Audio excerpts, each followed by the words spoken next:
When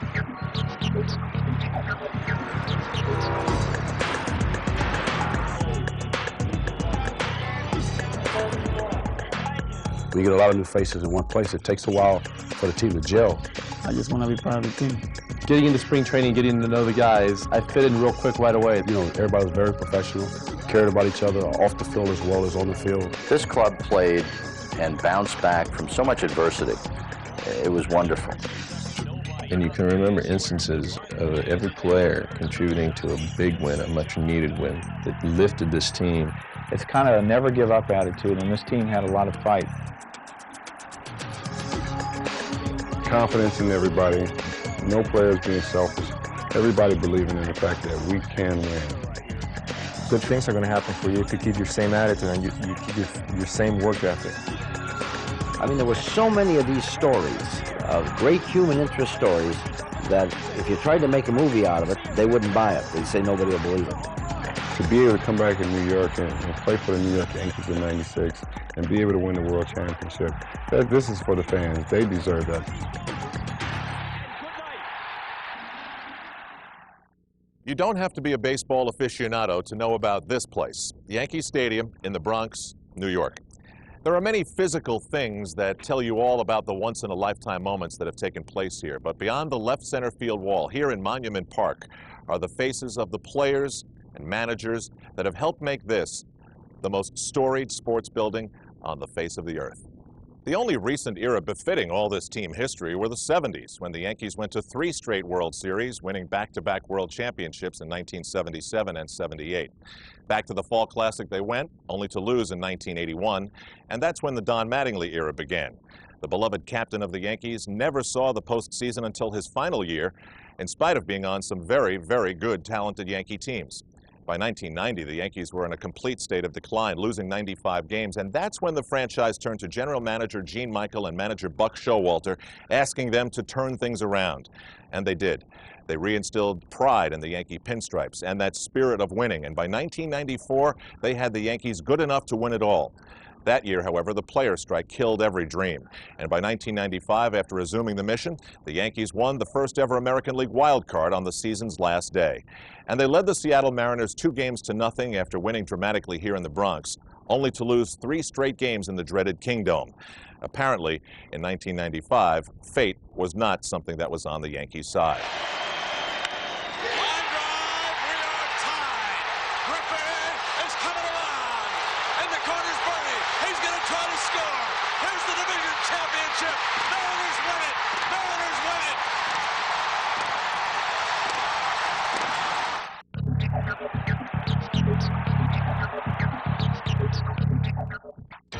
The shockwaves of the playoff loss in Seattle reverberated into the offseason. Manager Buck Showalter wouldn't be back. Captain Don Mattingly, made to realize that his starting days with the Yankees were over, chose early retirement.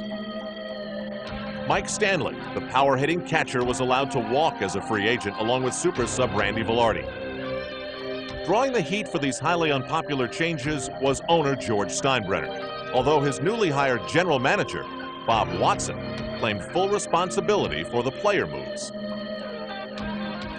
I have a championship ring. I want a World Series ring. And that is basically the bottom line. I want to win. The new manager of the New York Yankees, Mr. Joe Torre. That's one missing piece to my puzzle in my career. I've managed for 12 years. I've played for a few ball clubs. I've had good years. I've had bad years. I have never been in a World Series. I've been the postseason, and coming to an organization that has the burning desire to win was very important in making my decision. The youngest of 3 Torre brothers learned baseball on the Marine Park sandlots of Brooklyn. He played over 2,000 games without a pennant and managed over 2,000 more with a sub-500 record, fueling media skepticism as to how this good-natured man and his staff would handle the pressure of working for George Steinbrenner. For support, Joe called an old friend of baseball out of retirement to become his bench coach, Don Zimmer. I mean, I'm 65 years old. I would love to go to one more World Series. It would be fun. And mainly, the reason I say that is because of Joe Torre. He's something special. With the new manager came new players. Rookie Derek Jeter would get a shot at short. Free agent Mariano Duncan would back up all around the infield, much as Randy Velarde had done. Tino Martinez, traded from Seattle, would have the daunting task of trying to fill Don Mattingly's shoes at first. I knew coming into spring training that the media and everybody's going to focus on me being there, replacing Don Mattingly and whatnot, and it would probably carry over throughout the whole season. So we had a good team coming in, and I was just trying to fit in as best I can right away. In replacing catcher Mike Stanley, Joe Girardi was out to prove with his arm and his quickness that he too could fit in, even if he didn't hit home runs. Heard a lot of fans were upset about the Mike Stanley thing, and I understood, and I was a little bit nervous about that. But as the season started to progress and the pitchers started building me up, and I think I kind of won over the fans, and it's just been a great ride ever since.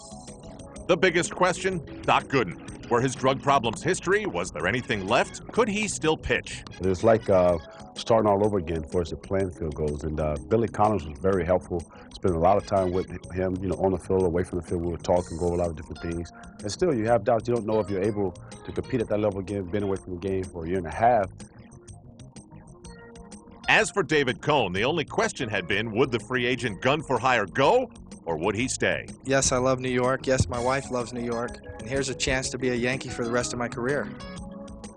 And the signing of free agent Kenny Rogers would also ease questions about the Yankees starting pitching. Still, the skeptics were far from satisfied. One commentator who I like, Peter Gammons, on ESPN. I like Peter. Smart man, but I remember one comment he said early in the year.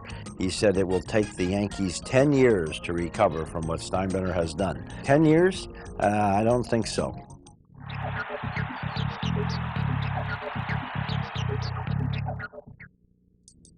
The first question of spring training, how would the veteran Yankee players adjust to a manager whose entire career had been spent in the National League? I'm looking forward to playing for Joe Torre. I think for the first time in his career, it's kind of poetic justice that he's got a legitimate chance to win. Nobody knows who's the right man or the wrong man, but I've always been impressed with Joe Torre. I've always liked him as a person and as a baseball person. He's a native New Yorker. He has the one quality that all native New Yorkers, I appreciate in all of them, is mental toughness. I don't care if you're driving a cab, if you're a cop, or if you're the richest guy in New York. You've got to be mentally tough, and that's a great quality for people to have. Depth is also a great quality for a manager to have. With veterans like Tim Raines and Mariano Duncan now aboard, the Yankees had increased depth and mental toughness. But what about their 21-year-old rookie, Derek Jeter? Was he really tough enough to become the everyday shortstop? Every year I look for Derek Jeter to stumble a little, and he doesn't stumble. He just seems to dominate. He dominated rookie, dominated A, moved up to Double A. Well, we'll try him there. It's a little quick move. We force-fed him. He dominated there. Then we force-fed him to Columbus, and he dominated there. He could be one of those special ones. 1995 had many people believing that Bernie Williams had finally become one of those special ones. Good as he was, the best seemed yet to come. Everybody recognizes that Bernie Williams is a great player. He feels that, and I think he's going to get off to a very fine start. I think we've seen just the beginnings of the kind of player that he can be. I expect him to be a much better player this year and an even better player in 1997. But pitching? Doc Gooden hadn't pitched at all for nearly 2 years. Melito Perez had missed most of 95, as had Jimmy Key with rotator cuff surgery. Kenny Rogers was presumably healthy, but Scott Kamenicki was coming off elbow surgery. We got a lot of question marks on this team, and they will be answered for us. And it could be, we all could be very happy or very sad. Certainly baseball fans of the Tampa Bay area were happy to see the Yankees launch spring training in the brand new Legends Field, named for all those Yankee legends that had made the Men in Pinstripes the most legendary pro sports team of the century. Living Yankee legends lined up in front of home plate for the new park's inaugural, with the first pitch thrown by their most recent Hall of Fame inductee, Phil Rizzuto. Holy cow, a strike. The Yanks were ready to play ball.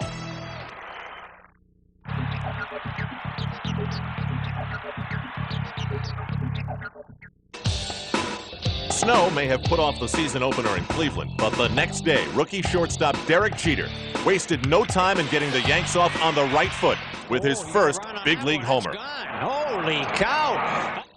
The Yankees took both games from the Indians before venturing down to Texas, where Jimmy Key faced the first serious comeback test after rotator cuff surgery. The Rangers beat him 4-2. He may be throwing the ball, overthrowing just a shade. Doc Gooden got the next test and a lousier score, 7-2 Texas. Questions persisted. I got off to a slow start. I didn't really have the greatest spring, but spring training, I was just trying to prepare myself and get ready for the season. And I found myself the first couple of games trying to prove to people that I still have it. I still can go out and strike out 10 people a game, instead of just stepping back and say, hey, let's do the things what got me here. Let's concentrate on the hitters, and all about the bottom line is winning the games.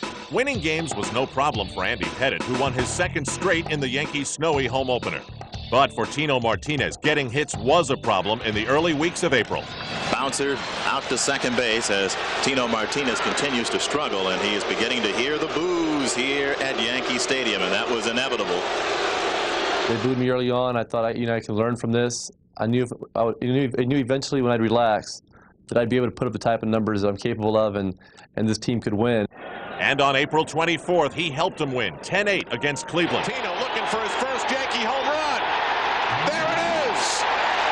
Welcome to the Bronx, Tino Martinez, because that is the official time the Yankee fans see him do what he was signed to do.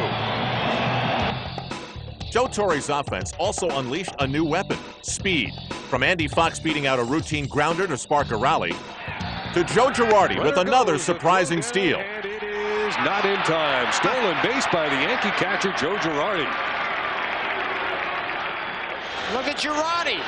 Steals the bag easily. Holy cow. I'm not a long ball hitter, so I wouldn't have fit really into the typical Bronx Bomber style. And Joe's type of managing is the type of baseball that I'm capable of playing. It makes it real exciting for the players when you're doing all kind of different things instead of just sitting around and waiting for a 3-run homer. On April 30th at Camden Yards, the Yankees exasperated Baltimore with a big 13-10 comeback in the longest 9-inning game ever. A night later, they forced a 6-6 tie that pushed on beyond the witching hour and into the 15th inning, when they loaded up the bases for Tino Martinez, an early sign of destiny. To left field, well hit, and it is gone! Grand slam home run! A grand slam by Tino Martinez in the 15th inning. Hitting that 15th inning home run to enable us to sweep that 2-game series, whatever it was a great feeling, because we were coming right back to New York, and the fans got behind me 100% from that point on and helped carry me through the rest of the season. The Yankees were in first place for the first time. A day later, David Cone beat Chicago to give the team a 2-game lead over the Orioles.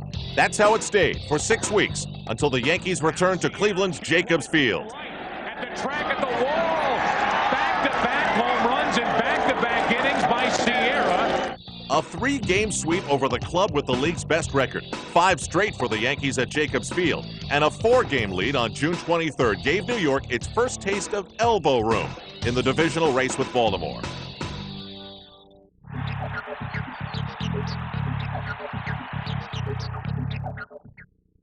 While Yankee starters showed their vulnerabilities throughout the season, reliever Mariano Rivera from the first week on seemed virtually invulnerable to pressure, fatigue, and with opponents hitting a mere 189 against him, invulnerable to opposition lumber.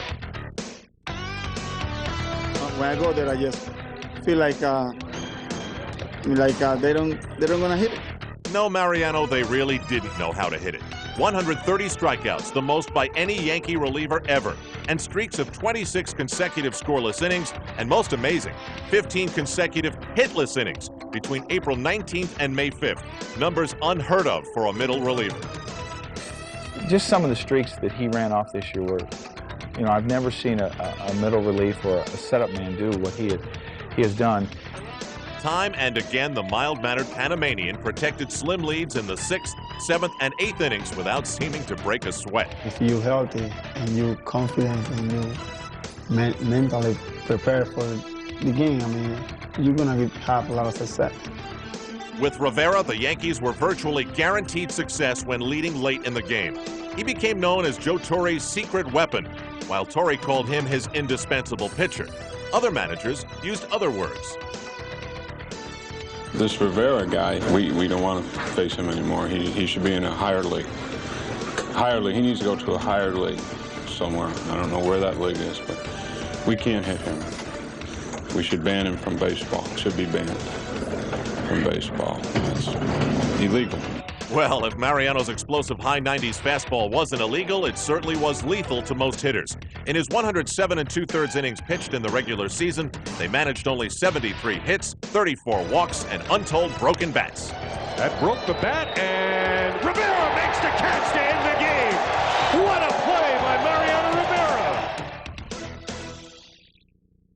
Rivera! Of course, John Wetland was the other half of the Yankees' 1-2 bullpen power punch. But the closer saw himself as only a part of a total team effort by the Yankee bullpen.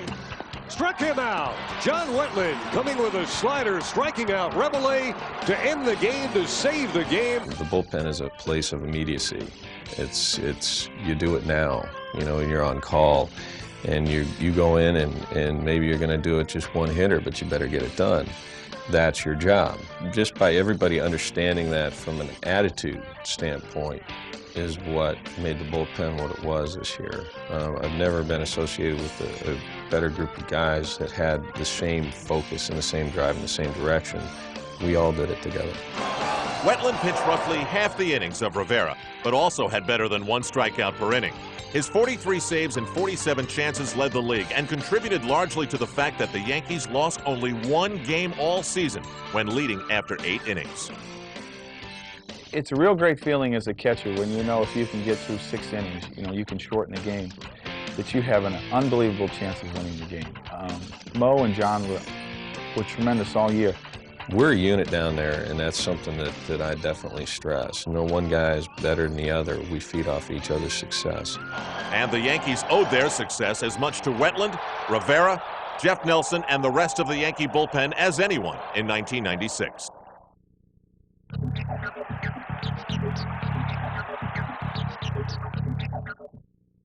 Considering that ace pitcher David Cone wasn't around, it's a minor miracle that the Yankees were able to forge a lead through the midseason. Cone had been sailing along with a 3-1 record until a circulatory problem in his finger caused him to miss 1 start before his victory over Chicago on May 2nd. Raging into foul territory.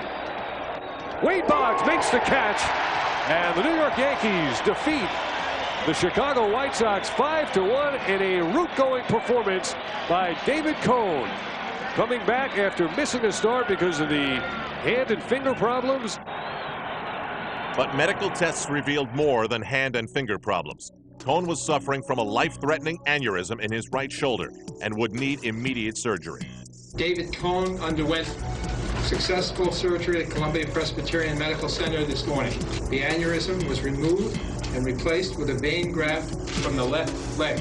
I wish I could explain better to you when I'm going to be back, when I'm going to pitch again. I'm not sure. In my heart, I hope to pitch again this year. That's what I'm shooting for. Just as Cone could only hope for recovery, his former Mets teammate Dwight Gooden was starting to experience it. After a wretched start, Doc found a cure with a short windup that netted 3 good starts before the Mariners, those cursed anti-Yankees from Seattle, arrived in the Bronx on the fateful eve of May 14th. There, Doc turned magician with sleight-of-hand assists from his mates. This ball is hit hard to straightaway center. A tough play for Gerald, and he gets it!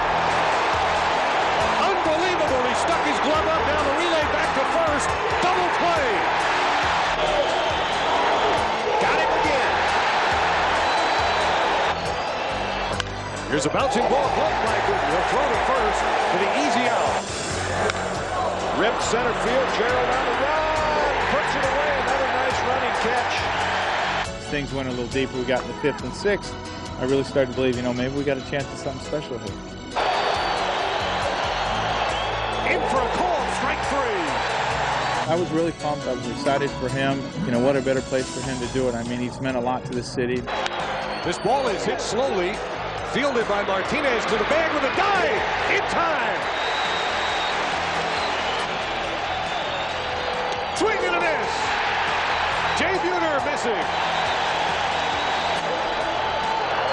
Lifted in the air, in the infield. Derek Jeter waiting.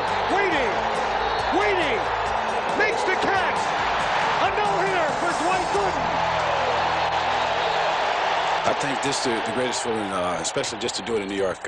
From the things I've been through, to make it, back and to come back and do it here in New York is a special feeling. Special feeling? Less than 3 weeks before, he feared he might not get another chance to prove he belonged in the Bronx. Now Doc not only belonged, he owned the town.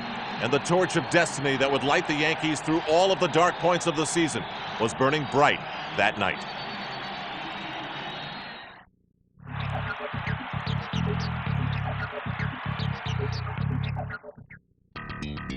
At the All-Star break, the Yankees found themselves leading Baltimore by 6 games.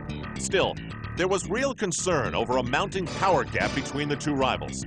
The Orioles had nearly doubled the Yankee home run output, and the gap threatened to get even wider. New York went on a power hunt, far away, to St. Paul in the independent Northern League, where Darryl Strawberry was taking one last shot at a big league comeback with some convincing numbers, a .435 batting average, and 18 home runs in only 29 games. Over the 400-foot side. Listen to this crowd. There were a lot of teams that were really interested and believed that I could help them coming down to the point of the second half of the season. They're going to be in a pennant race, and here there's a guy that has been in the majors, has major league experience, and knows what it's all about. There's a possibility he could help our ball club. I'm here, to do my best, for this ball club. I'm not here to complain about anything, and I'm gonna appreciate everything that happens, good or bad. Take it one day at a time. My main thing is I'm here to do what I feel I can accomplish to help this ball club win and be successful, and that's all I want to do. It was July 4th, and there was Darryl Strawberry, reunited with his buddy, Doc Gooden. I mean, that was a tremendous feeling. I couldn't believe that, because I remember being in Minnesota. Matter of fact, because at the time I got took out of rotation, and it was talk about bringing Darryl in because it was playing out in Minneapolis, and talk had kind of died down, and then I thought it won't happen. And then here we are right before the All-Star break, found that we were signing Darryl Strawberry. The Yankees went back to Baltimore after the break, and Strawberry wasted no time in helping them knock the O's 3 games further back in the race. He gets into this one way back in right center field, and this one is gone. A 2-run homer by Darryl Strawberry. Down hits another one. Oh, is this one high and deep toward Utah Street in the last row.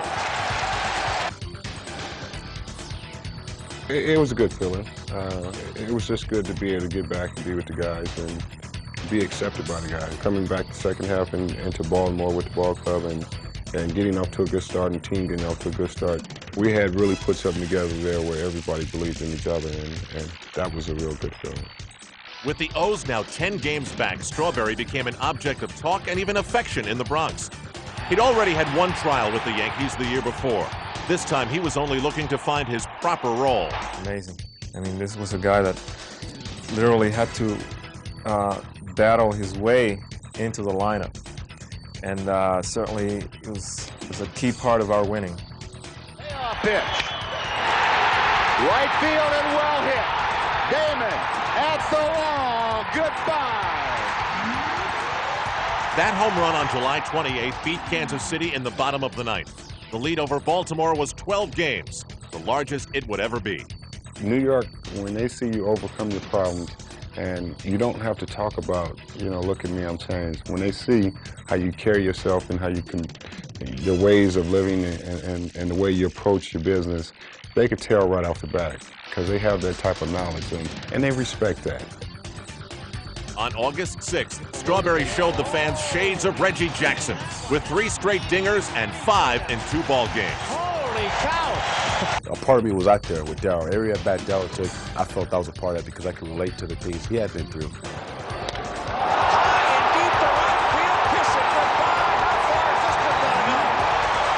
I was just so happy for him, and when he was up there in the batter's box, it was like part of me being right there.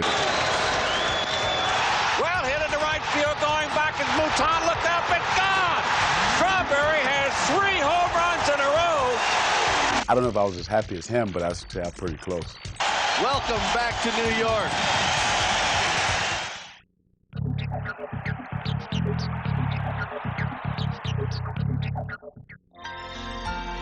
New Yorkers are always sure to pay tribute. And they did on Mickey Mantle Day, when Mickey's close friend and teammate Whitey Ford unveiled the monument that would join Ruth, Gehrig, and Miller Huggins at the stadium. I wanted to be Mickey Mantle. When I was 9 years old, I limped for no reason. When I was bar mitzvahed, I spoke with an Oklahoman drawl. Today I am a man. Mel Allen will always be the voice of the Yankees. He patented many phrases like, "How about that?" to "going, going, gone." After his passing, the Yankees wore black armbands for the rest of the year.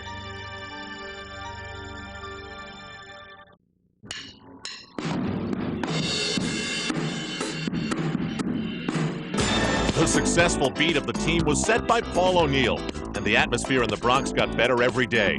The sounds of the subway, the challenge of the Deegan remained constants. But the newly christened Yankee Clipper, this was new.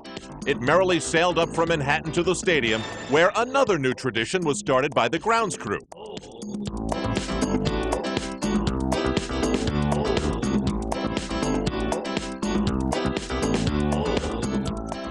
And Mariano Duncan had created a team slogan. We play today, and we win today. That's it. That's it. That's right.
The '96 season saw many great chapters unfold, like the blossoming of Bernie Williams, who hit for power, ran the bases with speed and verve, and played center field like a classic virtuoso.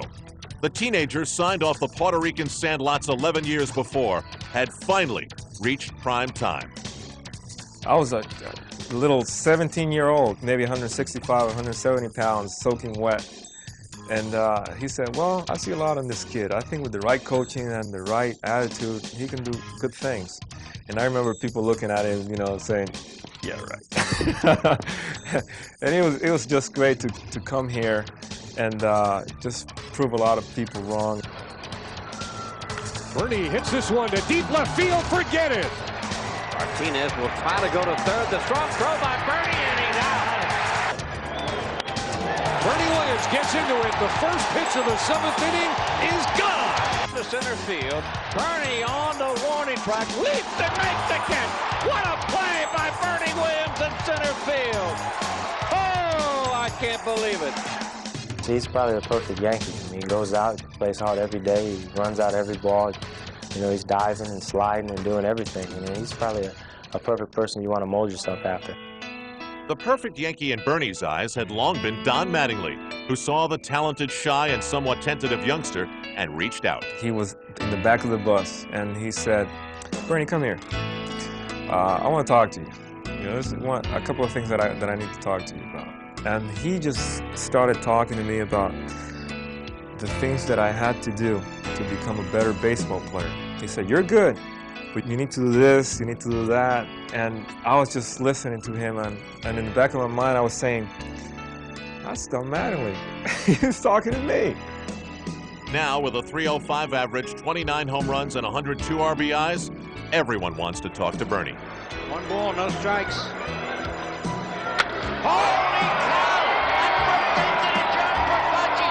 A 3-run job. Up to this point, you really never see Bernie Williams go out and really blossom on the offensive side of the game. And I think this year, Bernie Williams showed the people that he can really play the game. I mean, he was always been able to run, always been able to play the defense. But as far as being a dominant offensive player, he has showed folks this year that he can definitely do that. Oh, that's high and deep. Right field. This was gone. Way back. Holy cow. Woo! Mercy. Did you see where that went? I can't believe it. Bernie stayed strong even as his 5-year-old son underwent surgery back in Puerto Rico because of an inner ear infection. I remember taking the bus from the stadium to the hotel and just realizing the possibility that he was not going to be here. It was tearing my heart apart. It was just great at the same time to go to Puerto Rico and showed up at the room when he was and watch him just jumping around up and down and being very happy because he has seen me. And my happiness was indescribable. And it was just a great feeling. Before the season was over, Bernie Jr. would have a chance to come to the Bronx and watch his dad be great.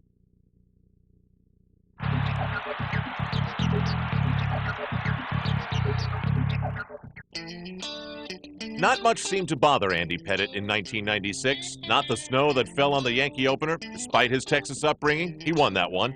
And he won 20 more to become the Yankees' first 20-game winner since another lefty, Ron Guidry, won 22 in 1985. Not bad for a 24-year-old sophomore.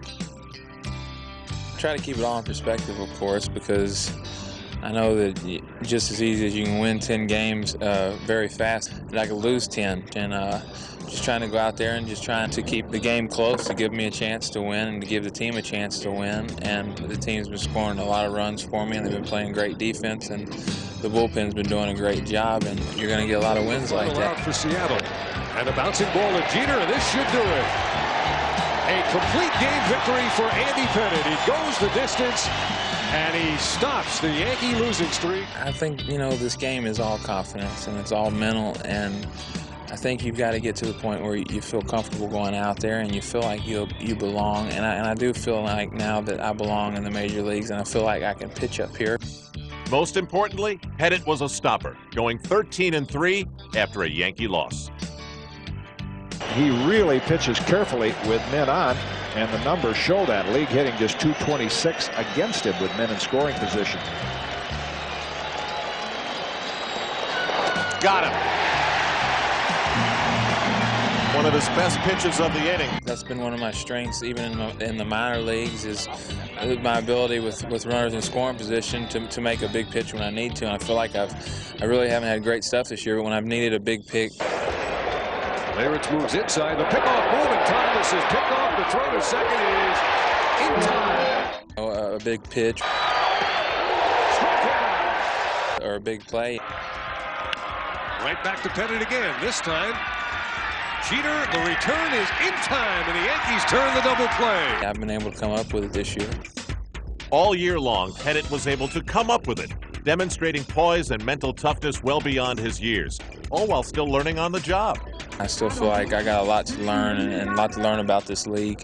And as long as we've got veteran guys on this team like Jimmy and David Cohn and Gooden and Kenny Rogers, I'll look to them guys as long as they're around. And for me, they'll be the backbone of the staff. And I'll consider myself just going out there and just feeling lucky to get the ball every fifth day and just try to do my job. They're on their feet at Yankee Stadium with a 1-ball, 2-strike count and 2 outs in the ninth.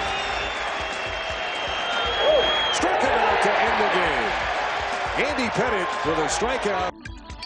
The Yankees expected a lot from their veterans in 1996, but as destiny would have it, they got the most from one of their kids, Andy Pettitte.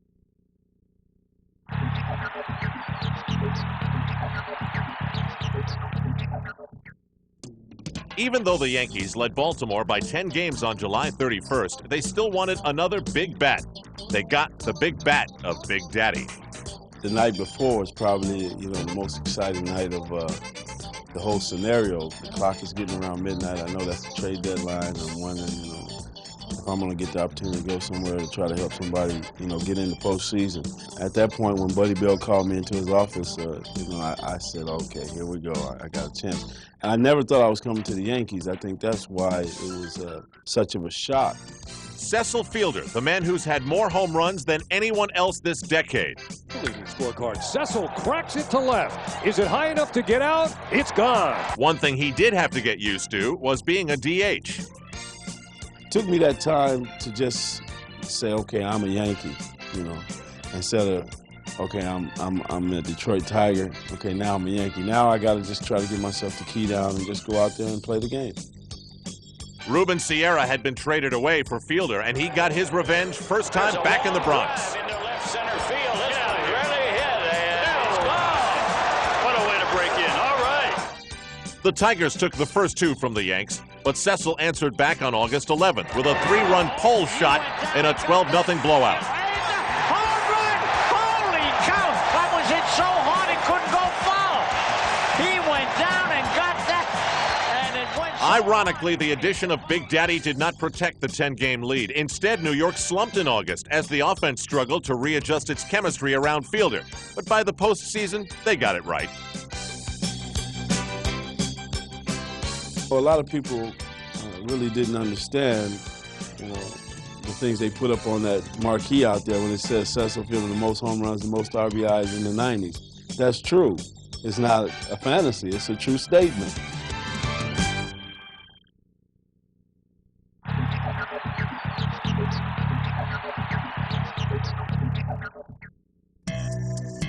The Seattle Kingdome was the Yankees' first stop on a 10-game road trip beginning August 26th. Alex Rodriguez and company were waiting to make sure Doc Gooden and the Yankees would be sweepless in Seattle. Suddenly, the Yankees looked very vulnerable. You know, I go home a lot of nights and just, you know, talk to the wife and, you know, tell her, you know, hey, you know, something's not happening. We're not playing like, you know, the Yankees can play. Getting swept in Seattle at the start of a crucial road trip pushed Yankee frustrations over the edge. When you go through a slump like that, I think that's where you find the real significance of being a close group of guys and all pulling for each other. And you find out how important your manager is to your club. And Joe, during the whole time, never panicked. This club played and bounced back from so much adversity. He was always like, we're going to get him today, we're going to get him today. Guys, hey, man, we've come this far. We're going to win it. Let's just figure out a way to do it. Let's just work hard. Meanwhile, David Cone was doing everything to get back. And on September 2nd, a big moment for the team, a big moment for him. Everyone held their breath. Ballpark, etc. Swing and a miss, strike three. David Cone is certainly back. Sparked by Coney's gutsy return, the Yankees bounced out of their funk. After watching their lead over the Orioles shrink to 2.5 games, the Yankees held a closed-door meeting to get back to the basics. We play today, we win today. A ball club like a ball club that we know that we have a good team, and I know that we have a chance to win since the beginning. When I came here, I just say to a lot of my teammates in spring training, hey, we have a chance, you know, they go all the way. High, deep to right field. This is gone. A Lee Kyle home run. Holy cow! We had just an attitude that we really didn't care who the hero was, but at the same time, everybody felt the responsibility to do their job, you know, when they were called upon it.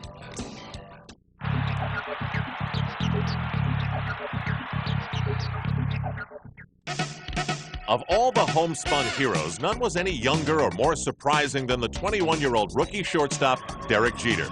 He began the year batting 9th to ease the pressure on a kid considered not necessarily ready to hit big league pitching. For me, I set my goals high. If you go into a season saying I want to hit 250, once you get there, you never get any better. So I set them as high as I can. And, you know, I thought, why should I change that approach? I mean, I used it in the minor leagues and it's been successful, so I use the same approach coming into this season. I was so locked in on his defense that I really never gave myself the luxury, I guess, of looking at any other part of his game. But when the season started, he hits a home run opening day. Oh, you got a run on that one. That's gone. Holy cow. His first big league home run. Then he goes out in the left center field, makes that play. Off the end of the bat into shallow center field. Derek Jeter back. What a play. I said, wow, this is a rookie shortstop playing his first game in 1996 against the American League champions, and he just like he was falling off in a log. It was no problem for him. There's a line shot into left field. Here comes Darryl. Charlie Hayes coming around third. He's going to score, and Jeter's got a 2-run double. I never knew what to expect. I listened to him tell me if he got 250, if he hit 250, it would be exceptional. And if he played the position properly, it would be exceptional. Well, it was beyond exceptional. Look at this. Oh, turn again.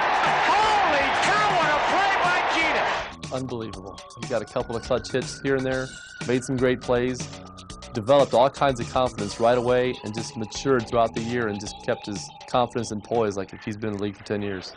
The Yankees' 6th opening day shortstop in the last 6 years was smooth, steady, and a quick study.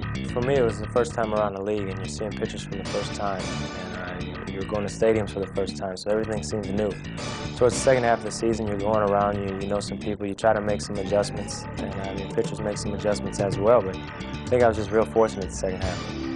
As the season progressed, so did Jeter. A .277 batting average in the first half, .350 in the second.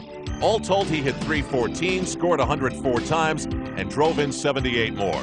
The most RBIs by a Yankee shortstop since Frank Crosetti in 36.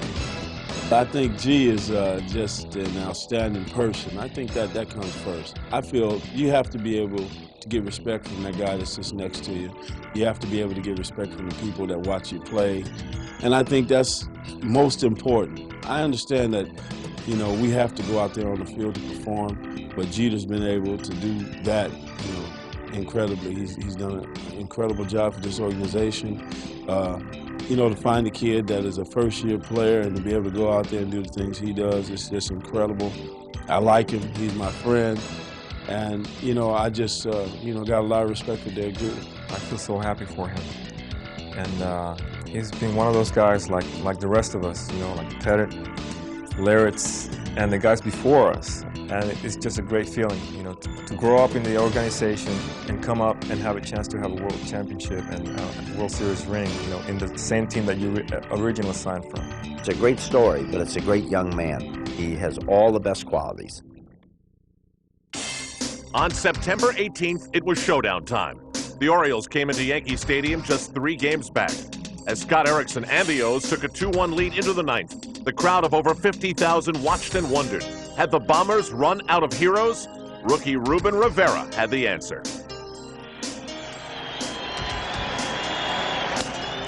Line to Alomar, base hit! Over his head, Jeter scores, and the Yankees win!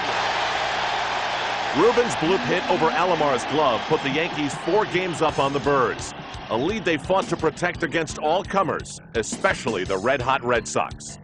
2 out in the bottom of the 10th. And it's in the center field. The Yankees have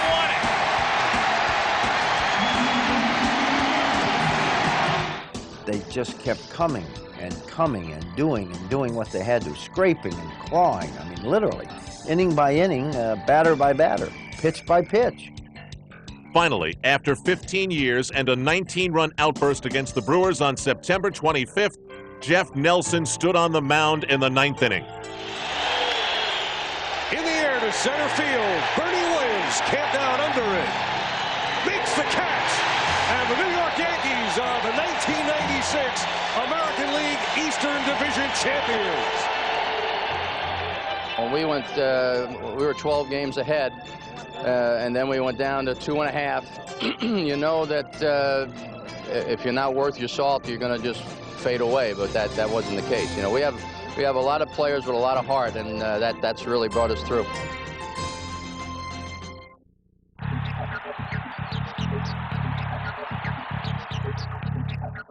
It was October. The Yankees were back in the postseason, but their division series opponents featured a one-man wrecking crew on a mission to demolish the Bronx Bombers. Rodriguez at second, Greer at first, and a long drive to left, into the corner and into the seats. Well, George Steinbrenner better check the deed, because these days it's Juan Gonzalez who owns the New York Yankees. After the 6-2 win, the Rangers needed just 2 more. 2 more homers by Gonzalez put Texas up 4-1 in Game 2, but the Yankees scratched back to tie it into extra innings. Runners at first and second, nobody out. Hayes squares to bunt, lays it down third base side. He gets the job done, in the ball down the line. Jeter scores, Yankees win. The '96 Yankees had lost 5 of 6 in Arlington. In Game 3, they trailed again in the 9th inning. But in October, the script had changed. Swung on and line to left center field. It is a base hit. Rounding third is Raines. He'll score. Tino goes to third. It's a 2-out base hit to left center by Mariano Duncan. And the Yankees have taken a 3-2 lead. Game 4 found New York in a deeper hole, 4-0. No problem, said Bernie, and the Yankees said adios to Texas. Oh, there it goes to left field. Back. Gone! Second home run of the game for Bernie Williams. Going down there, it was just a different series. Coming from behind, you know, in several games, you know, and keep putting the pressure on them. I think it really surprised them. You know, the fact that we had this attitude that never give up and keep going hard, you know, especially on tough situations, you know, having the game on the line, you know, people just came through. It'll be a 1-2. Wetland deals. He struck him out swinging. Yankees win. Yankees win. After upsetting Cleveland, the Orioles were next. A Bronx cheer welcomed Robbie Alomar. That launched a playoff classic. A called strike 3.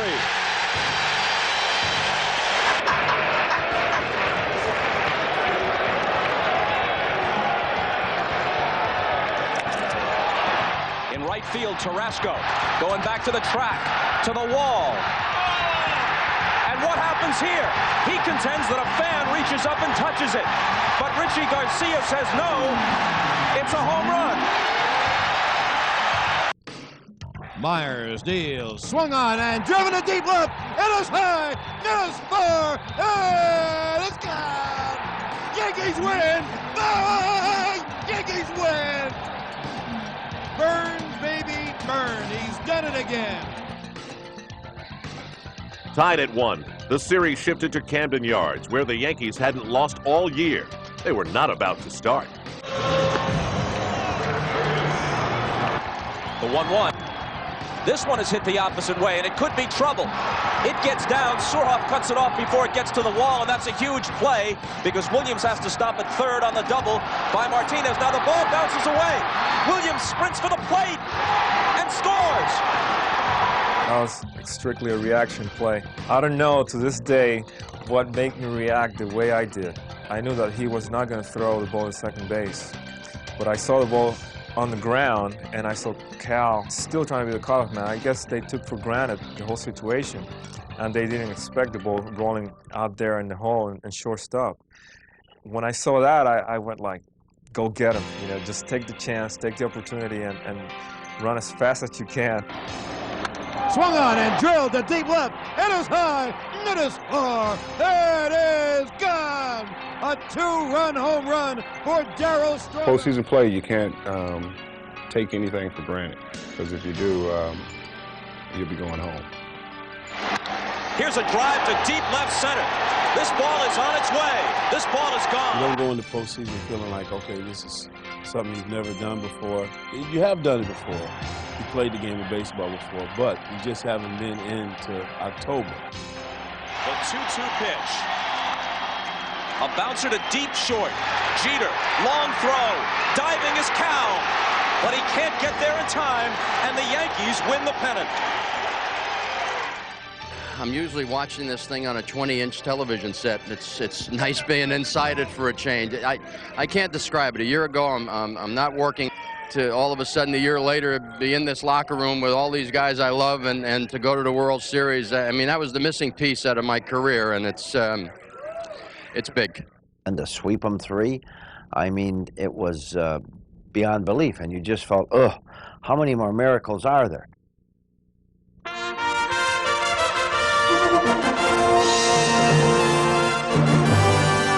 Good afternoon, baseball fans.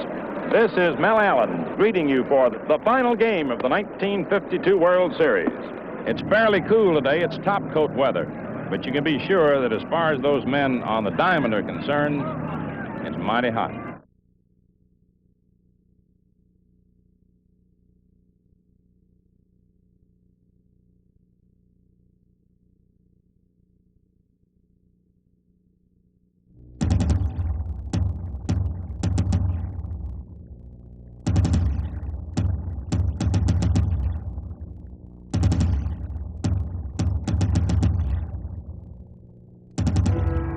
It's the best starting pitching staff in baseball. Took the Braves to the postseason 5 straight times. Its mission this year, a simple one. Keep the world title in Atlanta. After winning the National League East with ease, the Braves disposed of the Dodgers in the division series. Into left field. Andrew Jones. They're going back to the National League Championship Series. Let's go, boys. Come on. There, against the St. Louis Cardinals, they encountered their first bump in the road when they fell behind 3 games to 1. A ball and 2 strikes on Grissom. Ball game. The month of September showed the Atlanta Braves had feet of clay. That clay now may be starting to crack. You know, it's shocking. You know, I'm stunned. You know, I can't believe what just happened. But the fact of the matter is, we got to put this behind us in a hurry. It's going to be difficult to do that, but you know, we're gonna see what this ball club is made of.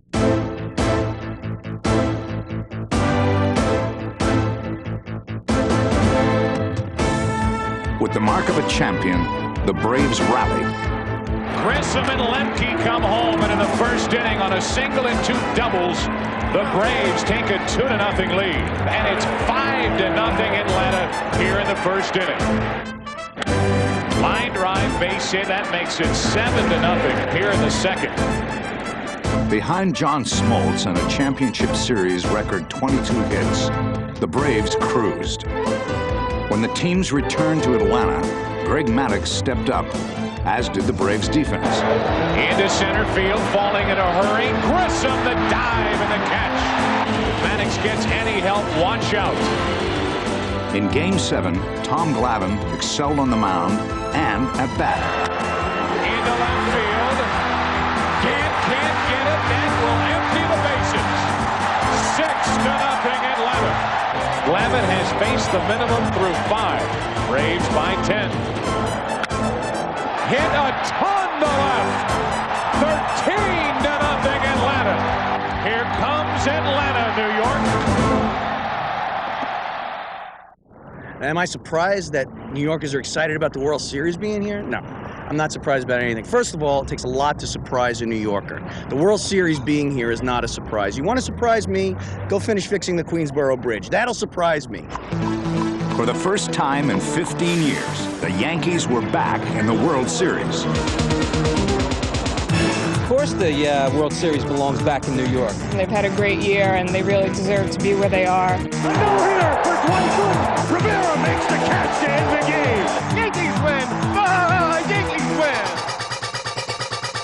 It's tremendous excitement around here. I can feel the excitement. I couldn't be more excited. Excited right here.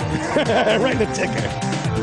The Yankees won a lot of hearts in the summer of '96, with a likable cast that included rookie shortstop Derek Jeter and pitcher Andy Pettitte, who with 21 victories led the American League. The bullpen was baseball's best, just the way New Yorkers like it. New Yorkers got an attitude, you know? In the division series against Texas, one man stole the show. Man, the MVP. Bernie Williams turns. This ball is pretty well hit. He's at the track. He's at the fence. And he makes a tremendous leaping catch. And the Yankees are moving on to the ALCS. Where the Yankees had fate and fans on their side. I just think it's been a long time coming, and this is nothing like Yankee fans. I mean, you know, they're the best. Tarasco going back to the track, to the wall. And what happens here? He contends that a fan reaches up and touches it. But Richie Garcia says no, it's a home run. And here's a drive to left. It's mighty high, it's mighty far, and good night. A bouncer to deep short. Jeter, long throw, diving his cow. The World Series being here, it belongs here. And the Yankees win the pennant. And it's the first time that Joe Torre has been to the World Series.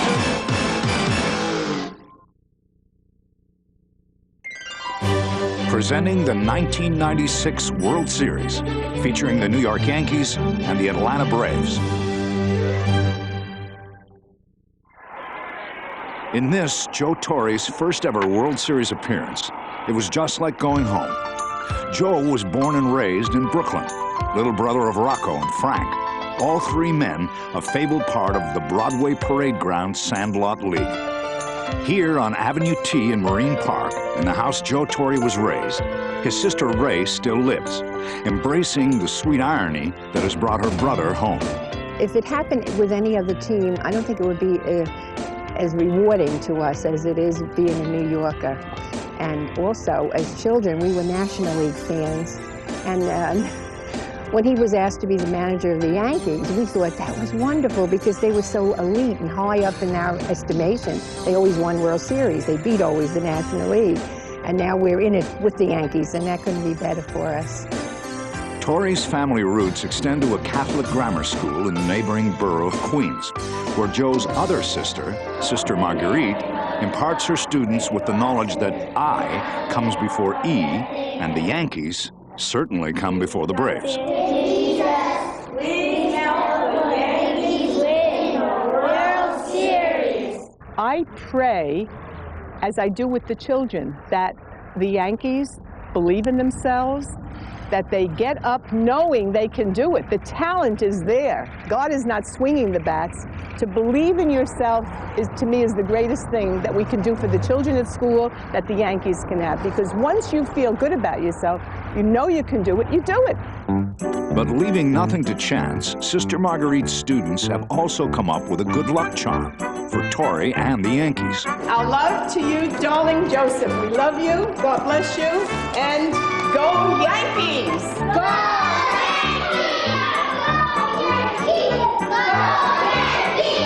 Yankees! Go Yankees, go out and win. Love you, Yankees. Dear Joe Torre, I hope you win the World Series. This is all of what I have to say. Bye-bye. That's okay, too. In still another New York borough, known as the Bronx, a World Series game was about to be played, and it was the talk of the town. I haven't looked forward to a baseball series like this in 20 years. And how you feel? This is a great series. Well, we got the two teams, Mike. Thank God, St. Louis, the Braves beat the Cardinals. This will be a great 8 days. Yankee progress, strike hard. 5-2, that's the score. Junkie.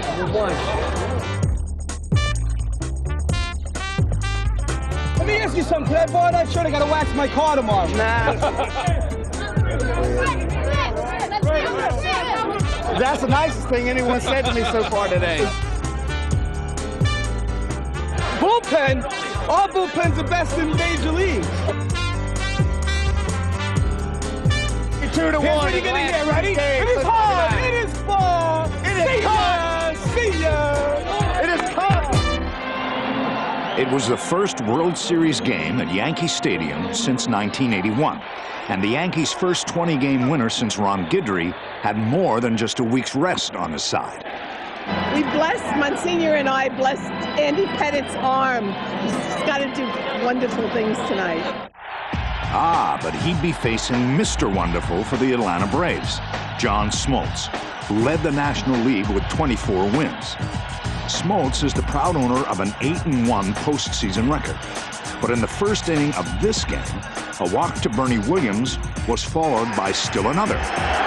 Runner goes, ball 4. Back-to-back walks to the Yankees in the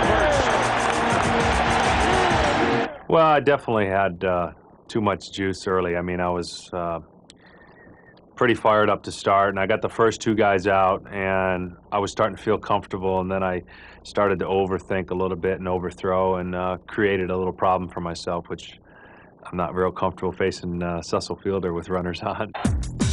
There's always the potential for something big with Cecil Fielder, but his presence simply enhanced the challenge for Smoltz. Sometimes knowing what a guy's capable of doing, you tend to get a little excited facing a guy and you want to get him out, and 50 home runs just pops up in your mind. He's going Norton. He's going Norton. He's going Norton. He's going Norton.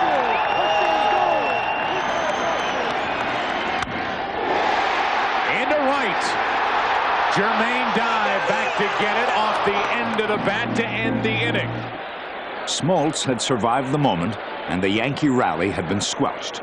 Not so the fans. That's all right. John Smoltz, these aren't the Cardinals. These are not the Cardinals. The Cardinals were a memory, thanks in part to League Championship Series MVP Javier Lopez, who came up in the second with 1 out. 1-2. Had him reaching up the middle, base hit. And that's the way the postseason has gone for Javi Lopez. With Lopez on first, Pettitte got rookie right fielder Jermaine Dye on a fly ball for out number 2. Manager Bobby Cox had benched Ryan Klesko this game in favor of Curaçao native Andrew Jones, who began the season with the Class A Durham Bulls. Now, his first World Series at bat. Long drive into left field. At the track, at the wall, it is gone.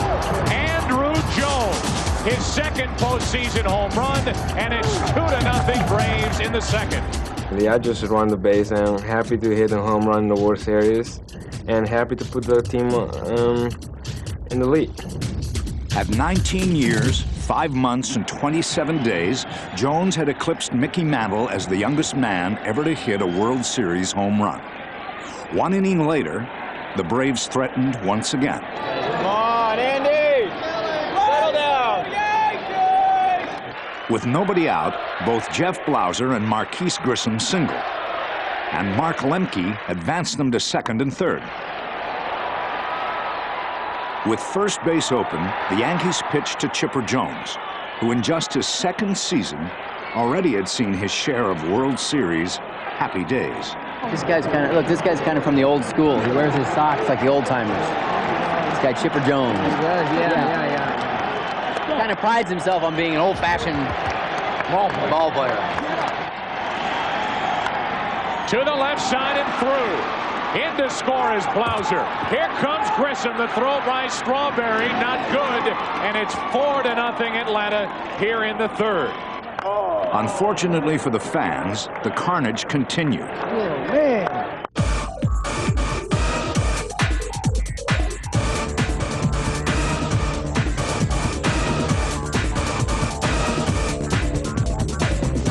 A stolen base, another hit, and a walk to Lopez brought Torre from the dugout, and an end to Pettitte's night. It was just location.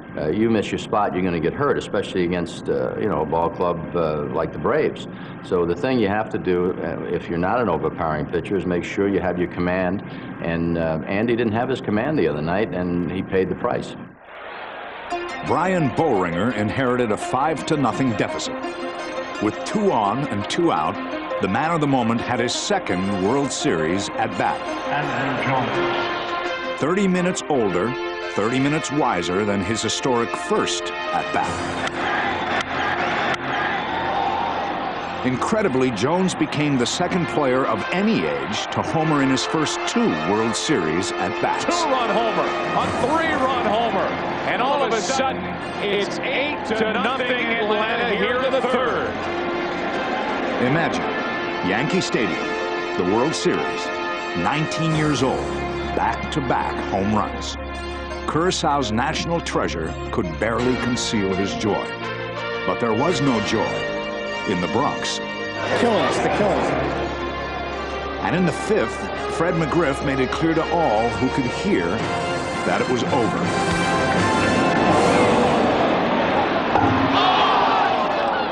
Three more runs in the 6th gave the Braves 12 for the night, 44 in their last 4 games. And by giving up just 1 run, Smoltz raised his postseason record to 9-1. It was the worst loss by a Yankee team in 34 World Series, 188 games. It was a night when everything that could go wrong did go wrong. A night you chalk up to the baseball demons and try desperately to forget. For this man, surpassing Mickey Mantle on Mantle's birthday no less, 'twas a night to press firmly in the scrapbook. Now, Game 2 beckoned. They'll be okay. They're going to bounce right back. We're a come-from-behind team. You know that. We'll be okay. Well, When you're going to a World Series game in the Bronx, there's only one place to meet. Under the bat. This is where we meet, under the bat. Everybody meets at the bat. So all I got to do is yell out, Anthony, Anthony, because, you know, that's his name.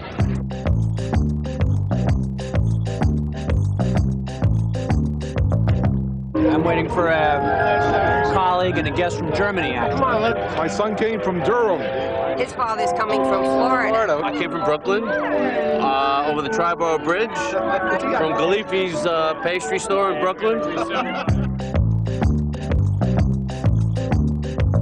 I should have had him FedEx the tickets. Hey, here he is. What are you doing? What timing? How you doing? What's going on? How long have you been here? About a half hour. I've been sitting on the other side since 5. Hey! What's up, Mom? It was traffic, right? Okay, We're let's ready go. now. Let's go Yankees. Go Yankees. For Yankee fans, the prospect of facing Game 2 starter Greg Maddux was not one they relished. With 4 straight Cy Young awards to his credit, Maddux had just completed his 9th straight season with 15 or more victories. His opponent's resume wasn't quite as impressive, though Jimmy Key was 2-0 in World Series play. But here he quickly ran into trouble. Come on, Jimmy, let's go. Let's get him out. And he hits one down the line and left.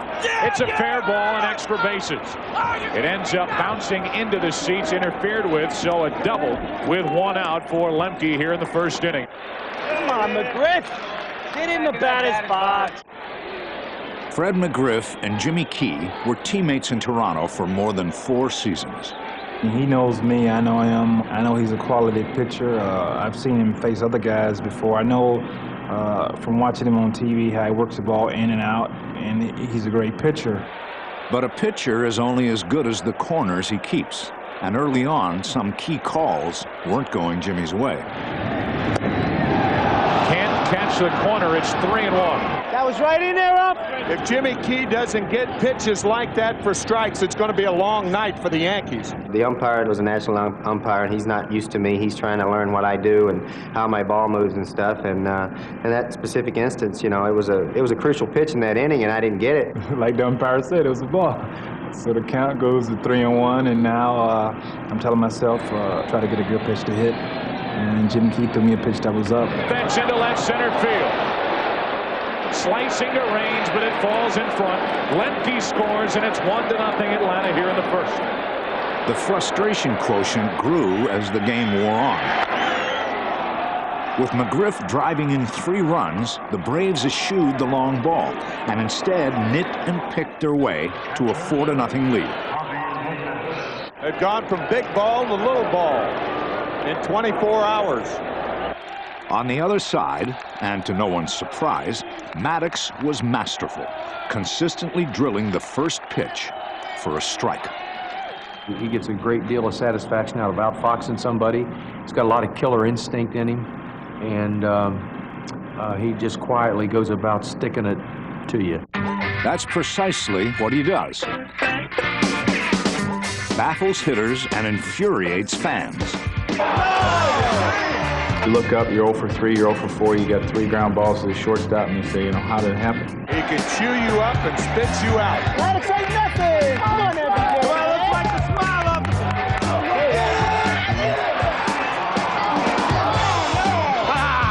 Nothing's going right. You know, I always stick to the reasons why I'm good, and one of those reasons is because I pitch in. And, you know, regardless of where you're playing or who you're pitching against, you have to pitch to your strengths. Come on, Mariano. Mariano, please. Oh, lame, very lame. Enjoying the show was Greg's father, Dave. Oh, Greg, take it now. Get the first pass. Who watched his Gold Glove-winning son induce 5 batters to hit the ball back to the mound. How many is that? About 9 of them right back to him? Oh, God. My movement was pretty decent, and, you know, instead of getting hit hard, I got some nice ground balls. 2 on, nobody out for Wade Ball. Double play ball. Lemke flips out over to first. Got him both. He was frustrating a lot of guys because they were thinking away he was coming in. It was like he was reading their mind. It just doesn't seem fair that that Maddox, you know, has that kind of intuitive approach to pitching. Sometimes I think, where's this guy get all this talent? But I guess he's just born with it. Maddox recorded just 2 outs in the air the whole game. And of his 82 pitches, he threw 62 strikes, including 23 of the last 26. Trailing 4-0, and with Mark Wohlers on the mound, the Yankees were down to their last straw. You can put the hay in the barn, honey. This game is over. On the verge of their first World Series shutout since 1963. Runner at second, 2 out, 4-0 Braves, 9th inning. And the 1-2 to O'Neill. Game over. Got him with a splitter, and Wohlers strikes out the side in the 9th inning. And the Braves wrap up Game 2 after a 12-1 win last night. Game number 2 belongs to Atlanta behind Maddox, 4-0. So the series moved back to the land of cotton, where thoughts of a long series had long since been forgotten. But then, outscoring your opponents 48-2 in the last 5 games is, after all, pretty heady stuff. Nobody do it like Atlanta. Nobody do it like Atlanta. No, go home, Yankees. The Braves. Get the Yankees out of here. Go back north to the Mason-Dixon. Goodbye, Yankees. Last time the Yankees came into Georgia, we did well. Sherman marched to the sea. Atlanta was brimming with confidence, but the Yankees had a new battle plan in store. Darryl Strawberry took over for Paul O'Neill. First baseman Tino Martinez gave way to the big man Cecil Fielder. And at third base, Wade Boggs was benched in favor of Charlie Hayes, as the Yankees pulled out all the stops to avoid the portent of a sweep. There was another starter in the lineup who at one time no one expected to see. On May 10th, David Cone had surgery to remove an aneurysm in his right shoulder. His stunning recovery now put him in the World Series. I'd be lying if I said that wasn't a fantasy in the back of my mind. And realistically, all I wanted to do was come back and contribute some way, somehow, to this team that was going so well when I was out. But in the back of my mind, you always think, maybe I could be the guy. Maybe I could, be a guy that could be a turning point in a World Series or get a World Series start and have a big night. And without a doubt, that was in the back of my mind. He'd be facing Tom Glavine, who won the clinching Game 6 in the 1995 World Series by shutting down Cleveland 1-0, earning the series MVP. This would be Glavine's 7th World Series game. Yet from the start, he was just a little shaky. 1 out, no score. Here is Bernie Williams, 0 for 7 in the World Series. It was the first time that I faced Glavine. He completely surprised me. I knew that he was going to throw away and he was going to try to throw his changeup for the most part, but he came with 2 fastballs in, and the second one was with 2 strikes. He was too close to take. Up the middle of base hits. Raines comes in to score, and the Yankees score first here in Game 3. It was very important because of the fact that we haven't been scoring too many runs in the first 2 games of the series, and I think it was very important to, let them know that we were still alive and we weren't intimidated. But Cone also had a rough beginning. His first inning began with a leadoff single by Marquise Grissom. Back in Game 2, Atlanta used the sacrifice bunt to perfection. But here, manager Bobby Cox chose to let Mark Lemke, the man they call Little October, swing away. Runner not going to Fielder. Out at second, got them both. Nicely turned, 3-6-3. Well, that was huge. That was probably the play that got me over the hump a little bit. I know we scored early in the top of the first, which helped a lot. And then Lemke hit the ball pretty hard. If that ball gets down the line, it might be a double, second, third, nobody out. And Cecil makes a great pickup on it. Cecil's got great hands at first. If he gets to it, he'll catch it. And turned it quick, and that really kind of settled me down and got me over the hump. It also seemed to relax the Yanks. For once, they held the lead. They also had a rally in the top of the 4th, thanks to an error, a walk, and a deep fly ball. Come on, Tommy! It's first and third, 1 out for Darryl Strawberry. Left side base hit. In to score is Williams, and it's 2-0 Yankees here in the fourth. Here we go. Cohn's father, Ed, and his brother, Chris, knew how much David would like to help his cause. Hey, he loves this stuff, you know it? He got his chance with 2 out. All right, Cody. That's what they got him for. They got him for his bat. And now it's bases loaded, 2 out for Cohn. They're this close to breaking loose here, scoring a bunch of runs. This close. To the left side, great play by Chipper Jones. That saved 2. The Atlanta defense held the Yankees' lead to 2-0. In the 5th, with Tim Raines on first and 1 out, the defense came up big once again. Into right, well hit. Andrew Jones back at the wall. What a catch. Now they have Raines on first. Double play. The Braves weren't giving an inch, but then neither was David Cohn, a big-game pitcher who was pitching the game of his life, trying desperately to keep the Yankees' World Series hopes alive. He's working him over tonight. He's got some good stuff. Come on, Tony, put him away. That's tough. That's tough. That is tough. Good job. Good job, Tony. Nice job. Cohn shut the Braves out until the 6th inning, when his counterpart, Tom Glavine, led off with a most patient at-bat. Yeah, I think him and David are buddies. You know? Not right now. Not right now. 3-2 to Glavine, a lead-off walk. It's a little bit of a blow when you walk the pitcher to lead off an inning, or when you walk anybody, much less the pitcher. And Glavine's a tough hitter. You almost pitch him like a regular hitter, and that was our scouting report going in. But I kind of said, this might come back to haunt me, and I know I was going to have to work hard to get out of that 6th inning. Into left field, off the end of the bat. Raines can't make the catch, and the first 2 are on for the Braves in the 6th. And now the question is, do you bunt? One would certainly think so. In the air, fielder 1 out. You see how quick he got in there for a big guy? You got a big out there. Now you got a double play and you're out of here. Instead, Cohn created more problems when he walked Chipper Jones to load him up. Here comes Torre. Joe Torre wants to have a word with him. Tell him what to do.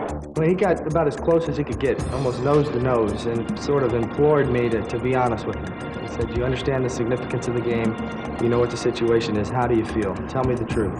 He never hesitated. You know, if there was a little hesitation, I probably would have read something into that. And I told him I felt all right. You know, I got us in this jam. I'll get us out. And then once he said, you know, I get this guy. I'll get out of this.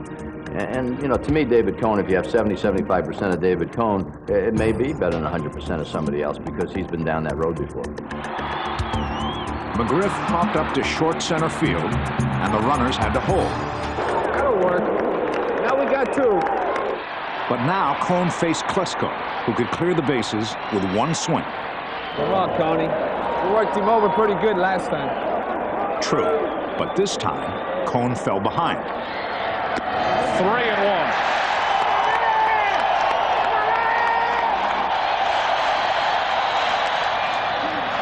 And he's full with Ryan Klesko at the plate. 2 outs, boy. This is it right here. This is all the tension coming out of this one. David Cohn cannot believe that was called ball 4. Klesko's walk cut the lead to 2-1. But the Yankees maintained that narrow margin when Cohn got Lopez to pop up. It was the end of David's night, and his father couldn't have been more pleased. A lot of pressure on him. It's kind of a must-win situation. I thought he was very careful and just did very good. Very proud of him. With Greg McMichael on for Atlanta in the 8th, the Yankees staged a rally, and to no one's surprise, it began with Derek Jeter. Williams gets to turn around and bat left-handed for the first time tonight. I was trying to, you know, make them feel like maybe, you know, it was going to be a bunt play, and I was just trying to look at the infield, see what were they playing. But in my mind, I knew I was swinging the bat. Down the line and right.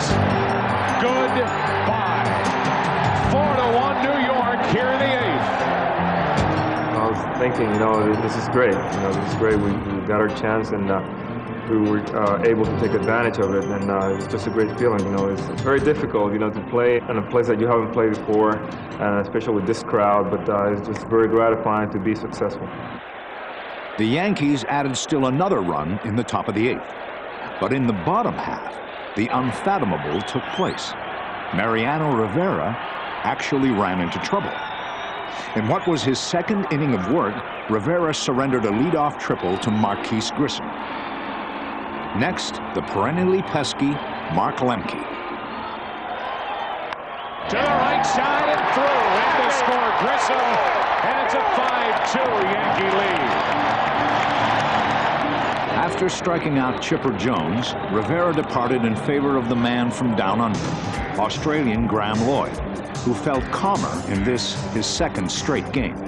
You've got heaps of adrenaline flowing through here. It's just amazing the feeling you do have when you're coming into a World Series game. And the first night I got up, I was thinking about Australia. I was thinking about the folks back home, wonder how many people are watching. But last night I was just straight in there and thinking about where I'm going to pitch McGriff and Klesko. Into center field for Bernie Williams. 2 out. Now Lloyd. What a great job by Graham Lloyd. Rally caps notwithstanding, both McGriff and Klesko had been set down under. Another remarkable job by the New York bullpen. Now leading 5-2, the Yankees turn to John Wetland, with hopes of giving Torre the first World Series win of his 32-year career. Yankees trying to wrap up Game 3. They lead 5-2, 9th inning, 1 on, 2 out. To the right side, Soho. Game 3 belongs to New York. The Yankees had made a dent, a remarkable, inspiring World Series victory for David Cone, the first of his career. From a cold operating table in May to the warmth of Atlanta, it was a medical miracle that brought Cone to this game, a miracle he now shared with those he loves the most. Let's go, bro. Let's do it. My parents were the first ones I saw when I woke up after having the operation for the aneurysm, and to come this far and to see the look on their faces after that game. And you know, my dad's sort of a straight up guy, you know, handshake, you know, pat on the back, and kind of got him over there and gave him a big hug. You know, and it's kind of rare in our family, and not a lot of emotion showed like that, but there was definitely an outpouring of emotion that night. Meanwhile, the emotions of Yankee fans had undergone a renaissance. From utter despair, the voices back home now offered a glimmer of hope. To me, the Yankees are where they should be. I give them a lot of credit last night. That was a nice job. They could have easily gotten swept, but they outplayed the Braves. Simple as that. I give them a lot of credit. Now, all of a sudden, it's a fight. No, I don't have to hear anything more from you or any Brave fan around the country about how this is embarrassing. They're not on the same level. I don't have to hear about that anymore. Now get down and play baseball. The Braves called on Denny Nagel in Game 4, while the Yankees countered with the beleaguered Kenny Rogers, who had struggled in the past few weeks.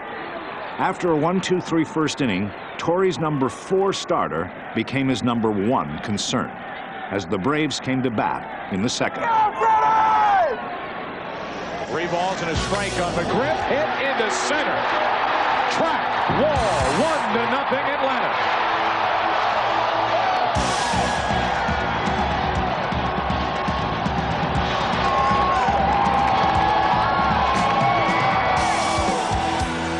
Kenny's troubles were far from over. With runners on first and third, after 2 walks and a fly ball, Cox called for a little pressure, with the bat-steady Jeff Blauser at the plate. Squeeze play. It was on. It works. Nobody covers first, and it's 2-0 Atlanta. Nagel moved the runners to second and third, and with the chance to give Atlanta a 4-run lead, Marquise Grissom. There it is. In to score is Jones. In to score is Blauser.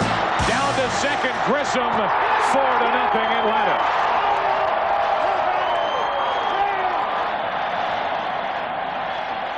Yankee fans watched their deficit grow to 5, and by the third inning, Rogers' day was done. Meanwhile, Nagel continued to cruise.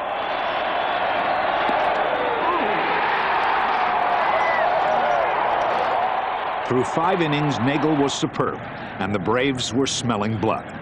The Yankees had gone deep in their bullpen by the bottom of the 5th, when Atlanta put 2 runners on with 2 out for Andrew Jones. Runners will go with a 3-2 pitch. To third, Hayes can't make the play. Here comes Chipper Jones. Jones scores, and it's 6-0 Atlanta. Yankee fans had hit bottom, 6-zip against the world champs. This game's history. We don't need to chant no more. A sentiment that the Yankees team didn't quite agree with. Well, we've pretty much been coming back all year. I mean, we've had plenty of come from behind wins in the playoffs, but I mean, anytime you play against a team like the Braves, you'd like to come out, you know, and try to get a lead. But we were down 6 runs, and I still felt that we had a chance to win if we, you know, got to Nagel and we got in their bullpen. I thought we might have a chance. Jeter's faith received a boost when he led off the 6th with a foul ball that had destiny written all over it. Right side, tough play, and nobody will get there. Right field umpire got in the way. I think he was more concerned with staying out of the way of Fred McGriff and Mark Lemke and didn't realize that Jermaine Dye was coming in right behind him. Well, the reason it wasn't caught because the umpire froze like a statue out there, and, you know, Dye makes that catch easy. I don't know. You know, it's a 3-man conversion. You got a second baseman coming out, a first baseman, and obviously there's a right fielder playing somewhere, and it cost us an out. He catches the ball routinely, chin high, and I like to believe in my own mind that they don't score that inning. I had sort of a second life, so I just tried to get on any way possible, and actually he made a good pitch, and I just fought it off and looped it in the right field. Jeter's brush with Providence did not sit too well with Cox. Following a walk to Bernie Williams, the Yankees had 2 men on, no one out, and a ray of hope with Cecil. We got to get a hit here. Okay, the big guy's up, 45. Now a 2-ball, 2-strike count, and Fielder has the advantage. Nagel has to come right at it with 2 on, nobody out. Into right field, base hit, it gets past Dye. Here comes Jeter, he'll score. Headed to third is Bernie Williams. They bring him around. They miss the initial cutoff man. Williams is safe, and it's a 4-run game. Still no one out, and Cecil on second for Charlie Hayes. Now another into right center field to shoot the gap. In to score is Fielder. On at first is Hayes, and it's a 6-3 game. Terrell Wade relieved Nagel and walked Strawberry. On came Mike Bielecki with a fastball and a prayer. He has 2 on, nobody out. Bielecki gets him for the first out here in the 6th. Got it.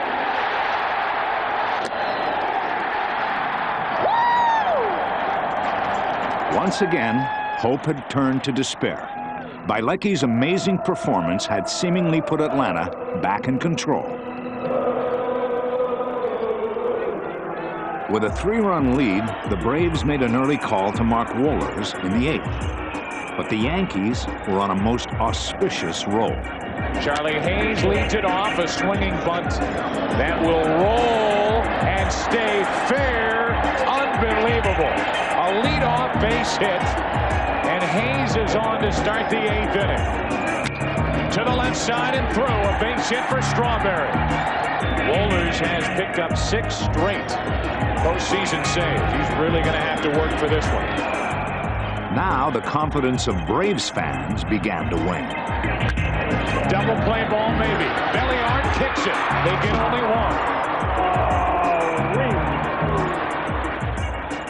1. Go figure. Shortstop Rafael Belliard had come in for defensive purposes, but was handcuffed by what appeared to be a certain double play ball. And it's first and third, 1 out. For the catcher, Jim Leyrich, his first at bat of the night. Big swing. He was right on it.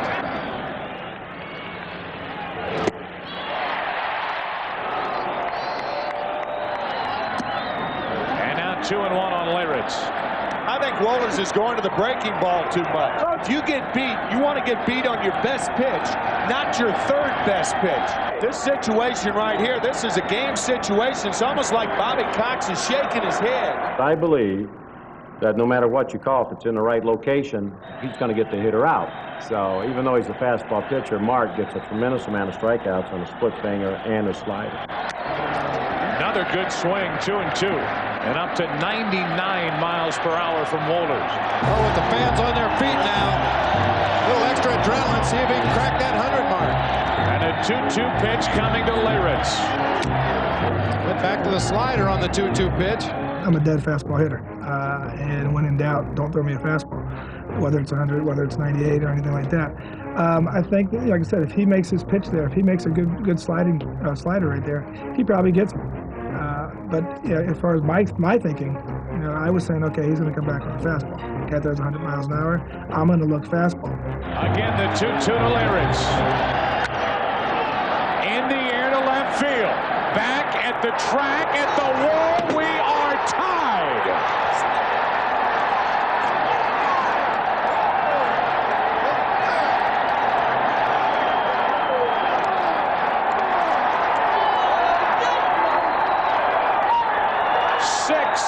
Here in the 8th, and it was a slider in the eyes of Leyritz. Another slider from Wohlers. What a remarkable comeback by the Yankees. Wow. I was not thinking home run right there. I'm thinking, okay, try to get the ball hit over the middle or that right field, drive in at least one run and get us going. Unfortunately for me, when you hung the slider, I kept my hands back, and by looking fastball, it sped up my bat. I hit it, and I was like, okay, let's just see if Andrew Jones has a chance to catch it. When I saw him go up, I thought the ball just barely got out. When I watched the replay, I noticed it hit the back wall, and it got out pretty good. But until I hit first base, I wasn't 100% sure it was going to get out. Tied at 6, the game entered the 9th.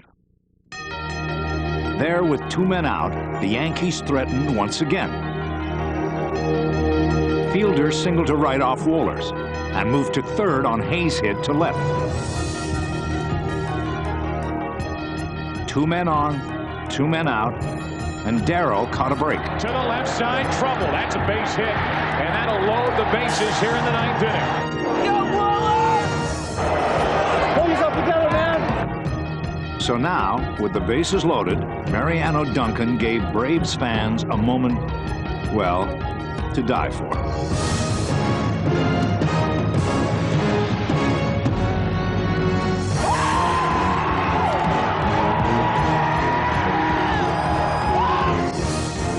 The Braves struck back in their half of the 9th with a Lemke hit. Come on, Jeff! And a 1-out walk to Chipper Jones. Rivera had tired, and with runners on first and second, he gave way to the resurgent Graham Lloyd, who in the game prior, with a runner on base, had handled Fred McGriff. I come in there thinking, well, you know, I've pitched him away and I've had pretty good success the last couple of nights. I'm going to mix up my pitches, but I'll stay away from him. Jeter will try to start it.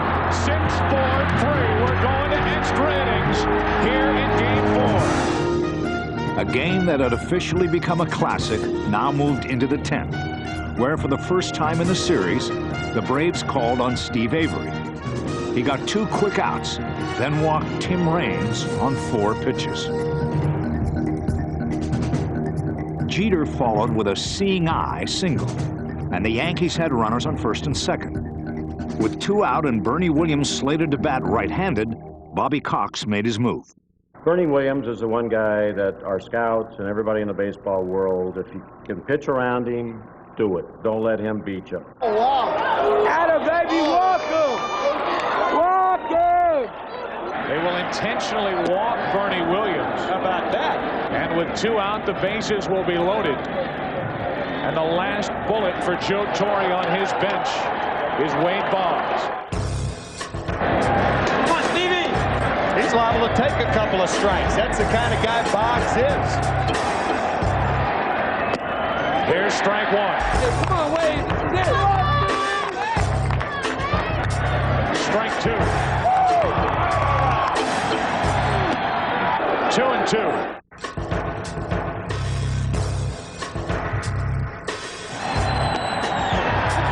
Full count, and the runners will go.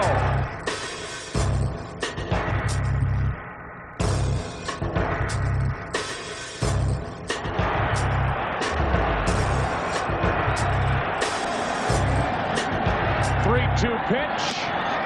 The Yankees take the lead.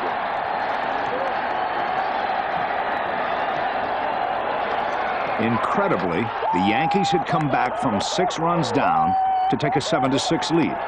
They extended it to 8-6 when Klesko lost Charlie Hayes' soft flare to first in the lights. Lloyd did his job in the bottom of the 10th when he fanned Klesko. Atlanta fans were resigned to acknowledge that the New York bullpen was outpitching theirs. But with Wetland now in the game, that 19-year-old boy wonder got his 3rd hit of the night. Ripped into left field, a one-out base hit by Andrew Jones. 1 on, 1 out, tying run at the plate, Jermaine Dye. Runner goes and Dye hits it into deep left field, got under it, Raines is there, 2 out. Now the Yankees playing behind the runner with a left-handed batter, Terry Pendleton at the plate. Jones will walk down to second. Pendleton shoots it to deep left. Raines is there, falling as he catches it. And in 10 innings, the Yankees hang on and win 8-6. And this series is tied at 2 games apiece. In 4 hours and 17 minutes, the longest World Series game ever, the Yankees became just the 3rd team in the history of baseball ever to win a postseason game in which it trailed by 6 runs. Tremendous comeback. Guys never gave up. Everyone contributed. Jimmy Leyritz gets a huge 3-run homer off a great stopper, Mark Wohlers. Great game. Tonight's ball game, everything that happened after the 8th inning shouldn't have happened. Tonight's ball game is, should be put on my shoulders. I lost it. I blew it. I got a job to do. I get paid a hell of a lot of money to go out there and shut them down when Bobby hands me the ball. And tonight I just didn't do it. But, you just forget about it as quickly as possible because you got to come right back out here tomorrow. Farewell, Fulton County Stadium. This is the last day that you'll see this stadium live in action. As Atlanta closed the stadium, the talk before Game 5 was still of the Jim Leyritz home run, one of the most important home runs in Yankee history, and how it promised a trip back north. Oh, back to the Bronx, you gotta go. We're going to the Bronx Zoo. Brother, they're going to be fired up in the zoo come Saturday. I think that would be the advantage for us to go home, 3-2 because, on Saturday, that place is going to be rocking. I think it'd be to our advantage with a home team. I would definitely love to go home 3-2 us. But of course, John Smoltz stood in the way, and the Game 1 winner seemed even more focused than usual.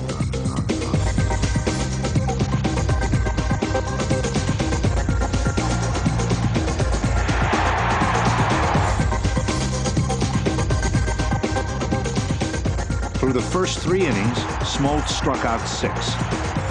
It was safe to say that in Atlanta, confidence was high. They ain't no big smoke.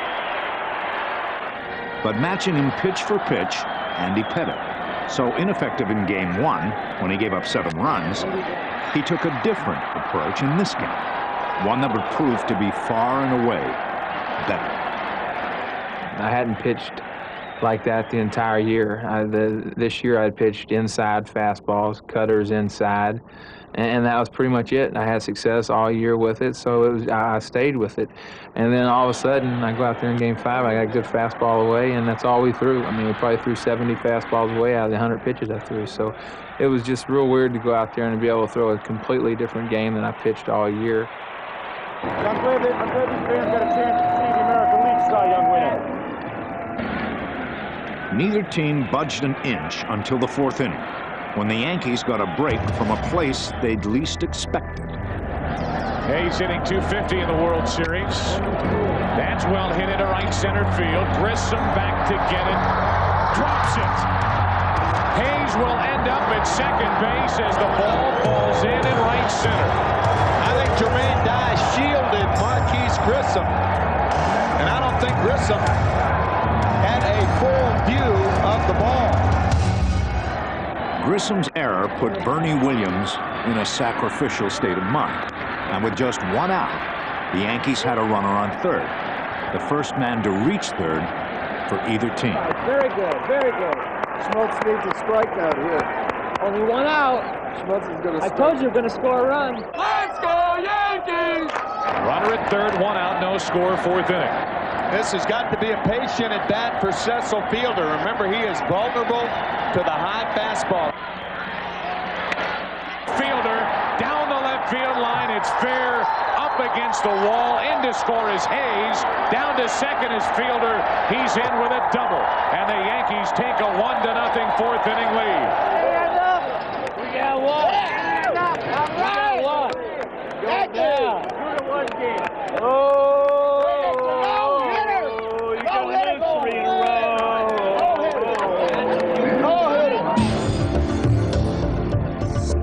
With a fragile 1-0 lead, Pettitte carried a no-hitter into the fifth inning. But in the sixth, he ran into trouble, courtesy of a leadoff single by Smoltz and another by Grissom. The Yankees expect the bunt. Por favor, por favor. To Pettitte. His throw to third. Out. Amazing for Andy Pettitte, only 24 years old in his second World Series game. You talk about poise. Obviously, if I look like an idiot, probably if he's safe. And I just went for it. I really can't even tell you. I didn't think about anything. If I had thought about it, I'd probably have been safe.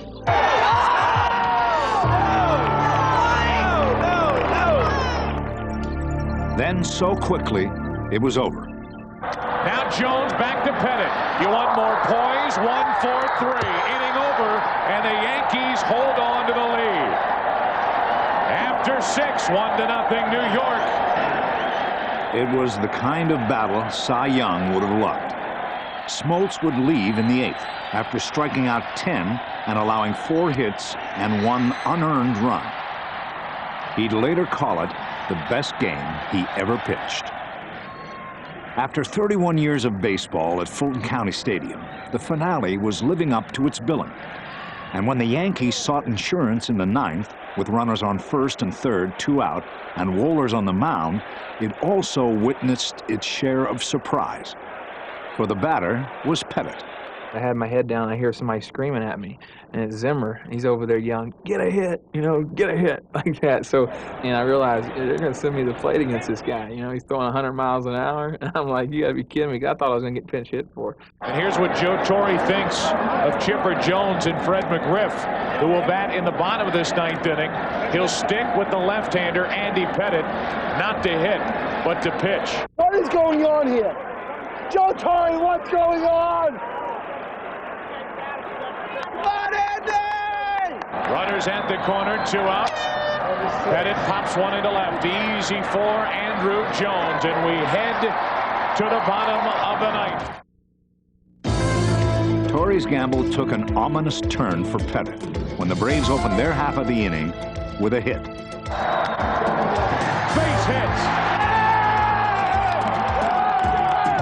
Jones digging for second. He's there with nobody out. Do it, Fred! Come on, Fred! To the right side, the runner advances to third, and Martinez will take it himself. 1 away. And here comes Joe Torre. It wasn't quite what Torre had hoped for, but as planned, he went to Wetland. Pettitte had been all but perfect. 5 hits, no runs. The bad taste of his Game 1 performance now a distant memory. The Braves' rally hopes now turned to Lopez. Right at Hayes. Jones holds it third, 2 out. Wetland now walked the potential winning run and set up a classic confrontation when Jermaine Dye was called back in favor of Luis Polonia.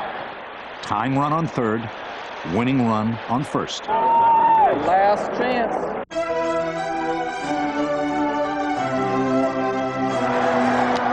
Strike 1.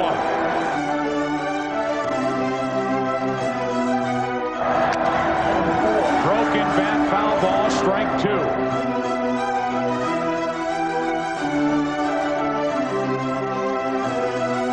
The 0-2. Polonia stays alive. 0-2. Do it again.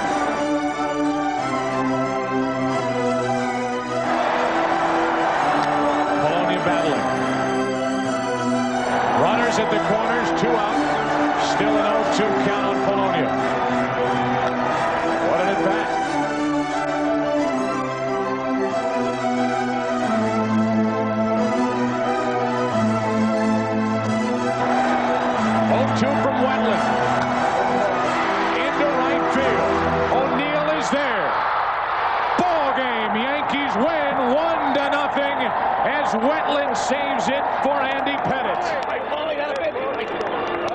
Nice play, O'Neill! Who could have imagined that the Yankees, after losing the first 2 games of the series, would sweep the defending champions in their own backyard, beat them in their stadium's final game? Awesome. Nice going, Pat. Hey, you're outstanding, bro. Pettitte's first World Series win and Wetland's 3rd straight save made the Yankees a perfect 8 for 8 on the road in the '96 postseason. But only John knows how close he came. I let that go. I said, no. I didn't let it go. I just kind of cookied it in there, you know.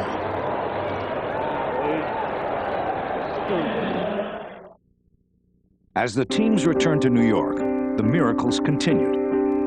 2 miles from the stadium at Columbia Presbyterian Medical Center, Joe Torre's brother Frank awaited a heart transplant. Joe had lost his brother Rocco to a heart attack in June. Now, for more than 2 months, Frank lay waiting for a new heart. On the eve of Game 6, he got that heart, donated quite appropriately by a man from the Bronx. You go from, you know, no quality of life and probably death to all of a sudden, you know, having a young man's heart that, you know, and I'm being told by doctors that I have supreme confidence in, that I'll never feel, you know, I won't ever feel as good as I do now for quite a long time. So that's the ultimate. I mean, that was my World Series. It almost seemed too right, as though supernatural forces were guiding the Yankees through this World Series. And when 2 priests from Notre Dame threw out the first pitch, New York fans had to sense that this was their night. Destino, brother. El destino. La forza del destino. Are the Yanks gonna win this thing or what? Huh? In New York, you gotta believe, baby. It's the #1 place in the world. Born-again baseball fans had a newfound faith. 3 straight wins will do that to you. Now the Yankees needed just 1 more victory for their first title in 18 years. They asked Jimmy Key for 5 solid innings, and he got off to a promising start, thanks to his slick fielding left fielder. Let's go, Jimmy. Let's go, Jimmy. Tonight's the night. Bringing it home tonight. Golf shot into left field for Strawberry. 1 away. Did you ever think you'd be talking about Darryl Strawberry's defense in a World Series?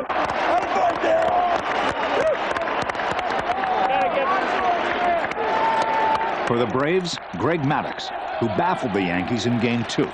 His credentials were impeccable, but so what? So he won 4 Cy Youngs. He ain't that good. What he has is what the hitters refer to as late pop. And that's one of the key ingredients of getting guys out. After breezing through the first 2 innings, Maddux encountered a hobbling Paul O'Neill in the 3rd, who threw a little salt in that recipe. Down the right field line, curling into the corner. Extra bases for O'Neill. Bad hamstring and all. It's a leadoff double. Up to this point, it hadn't been the best of World Series for Mariano Duncan. But now, he faced his most important task. Come on, Mariano! Move along. Put some wood on it. On the ground, on the right side. Let's go. To the right side, Duncan does his job. 1 out. The Yankees now needed a fly ball, and Maddox's former catcher delivered. Into center field. That will put the Yankees on top. It's over the head of Grissom. O'Neill scores. Girardi is chugging for 3. It's an RBI triple, and the Yankees lead by 1.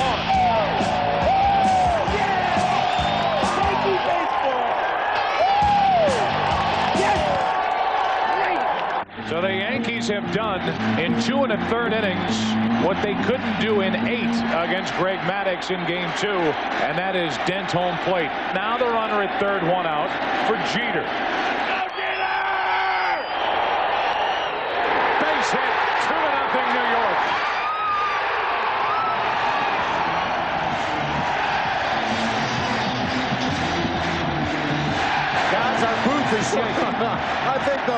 city is shaking. A most un-Maddox-like third inning.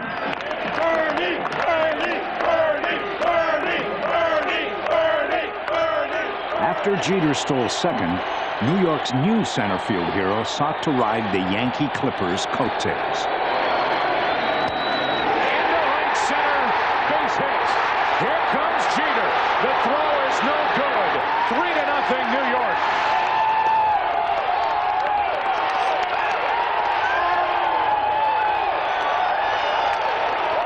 Though Williams died at second, the Braves' best pitcher had been outfoxed. Hey, Ted, how you liking it? In the top of the fourth, he ran into some tough luck of his own when he walked Fred McGriff with one out. Lopez singled to right, moving McGriff to second, and Andrew Jones then loaded the bases with still another hit to right. Gary. This is Gary. Come on, Jimmy! 3-1 pitch. That will force home a run. Come on. Suddenly, Key was missing badly, and the Braves' dugout was stirring. So that makes it a 2-run game, and the base is still loaded, 1 out for the number 8 hitter, Terry Pendleton. He'll kill you, Pendleton, I'm telling you. Again, Key fell behind. 3-1. Come on, turn two. Jeter steps and throws, inning over. A golden chance for Atlanta. They get only 1. Yeah, baby! Let's put him away! In the fifth, another Braves rally was snuffed when Girardi sought to gun down Grissom at second base. The umpire called Grissom out, sparking a tirade from Cox. Before the dialogue was over, Cox became the 6th manager to be ejected from a World Series game, the first since Whitey Herzog in 1985. Still 3-1 in the 6th, Torre turned to his bullpen after Chipper Jones doubled to lead off and McGriff grounded out, moving Jones to third. Coming into pitch for the Yankees, number 52, David Weathers. Very aggressive, comes right at the hitters. Let's go, Yankees! A strikeout and a walk from Weathers. It's first and third, 2 out. Here comes Torre. As Klesko is announced as the pinch hitter. And now we see Graham Lloyd. An ERA of 0 in 5 innings pitched. Runners in the corners, 2 out. Gets under it, pops it up. Klesko in this series is 0 for 3 against Graham Lloyd. We're almost there. We are almost there. 9 more outs. The Yankees' hold-the-fort relievers had done their job. Now in the 7th, the magnificent Mariano Rivera came on to get his fait accompli, 6 outs. Smoking.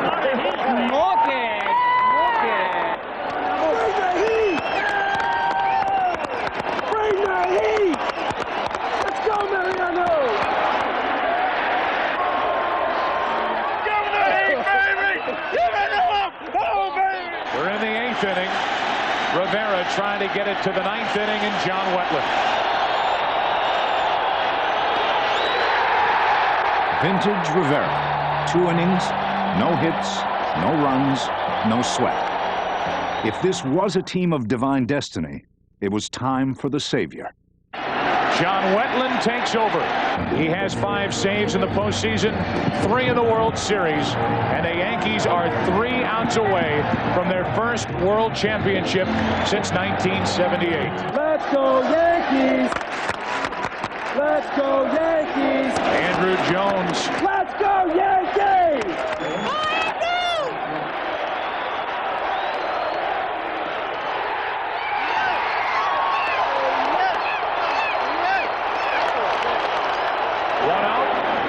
Klesko. Up the middle, off the glove of Jeter, and Klesko is on. That means the tying run will come to the plate. I guess you a run for your money. Oh, my My poor brother, he'll have the heart medicine. 1 on, 1 out for Terry Pendleton. This a long way from over. John, put your heart out. John, you can rest all winter. Into right field, that's a hit. Klesko will stop. Now he'll head to third. Throw cut off, and it's first and third, 1 out. Your attention, please. Ladies and gentlemen, having for browser, number 17, Vince Colombia. Come on, John, baby, get this guy. Come on, John. Right down the middle, strike 1. First and third, 1 out. Tying runs on for the Braves. Strike 2. Bretland's pitching to the defense now. He'll continue to throw one fastball after another. 2 out.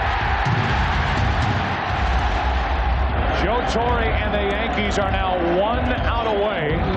It's Wetland and Grissom. To the right side and through. A base hit. In to score is Klesko. And now 1 more hit could pull the Braves back even. 3 singles in the inning, and it's a 1-run game. Now it's first and second, 2 out for Lemke. A career 300 hitter in World Series play. Runners going. Lemke pops it foul. Near the dugout. And just out of the reach of Charlie Hayes.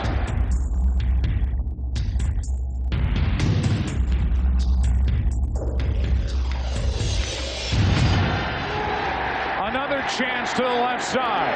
Hayes waits. The Yankees are champions of baseball.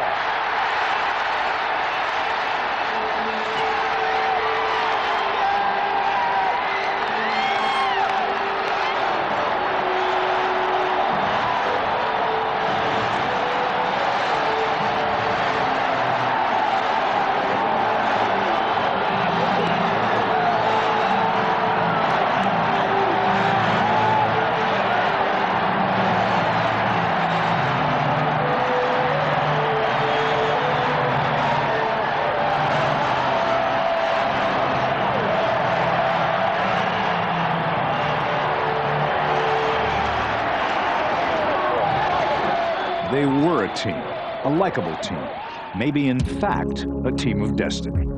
Each player and coach with his own tale to tell.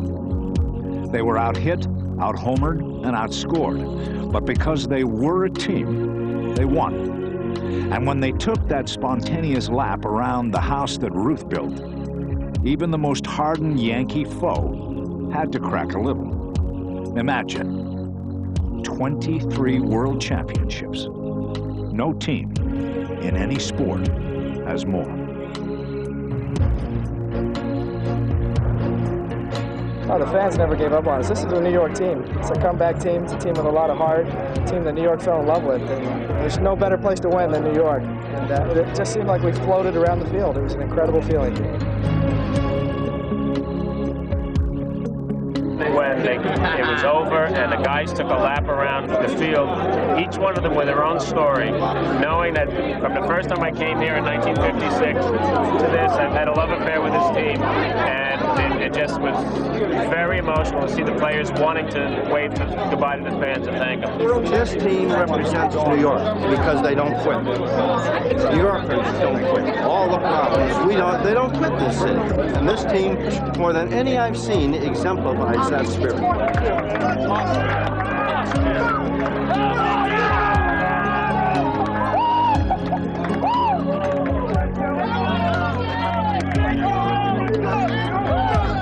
did it right here! We did it! There you go! Well, what happened yesterday and what happened again today, I can't tell you. Nicky, baby! Hello, Nicky, baby!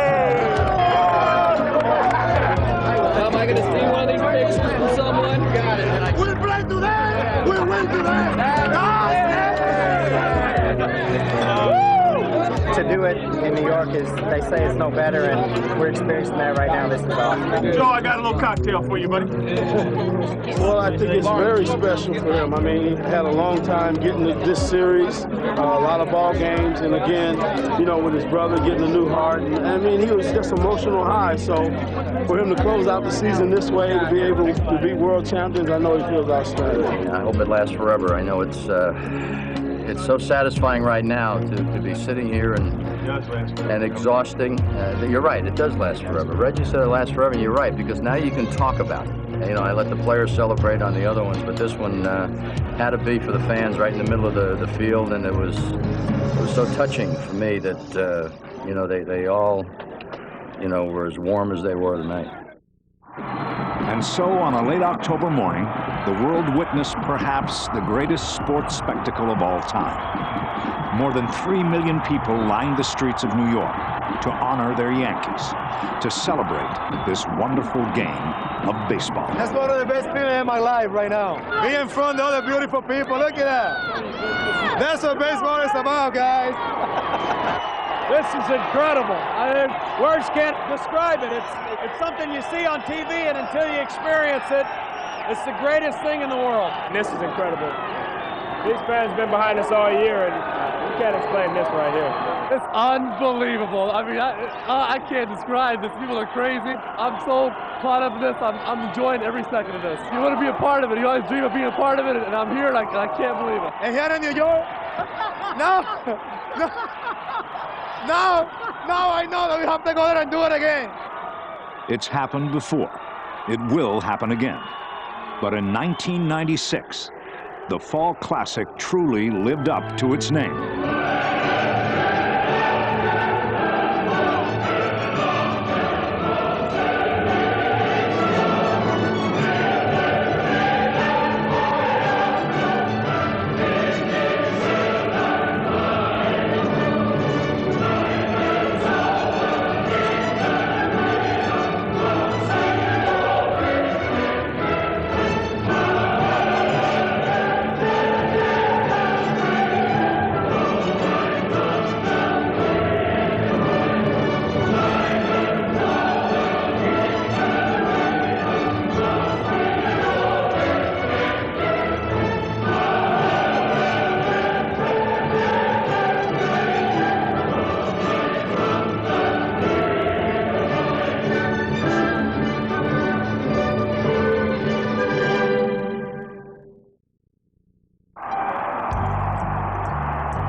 I'm so proud to be a Yankee, but most of all, I'm so proud of you fans.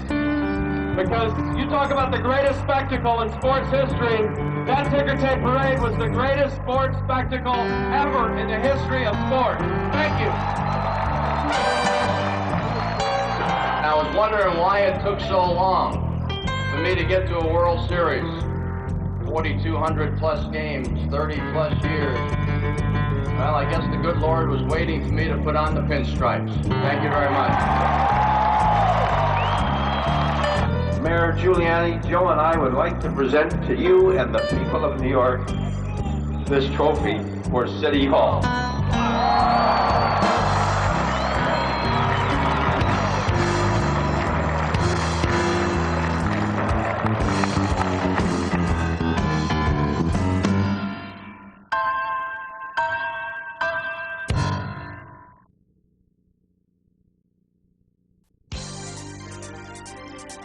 How many more miracles? It was time to find out as the Fall Classic returned to the Bronx after a 15-year drought.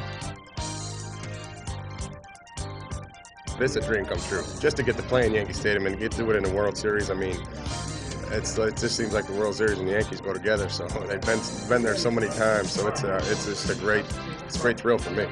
But the so-called team of the 90s got down to business.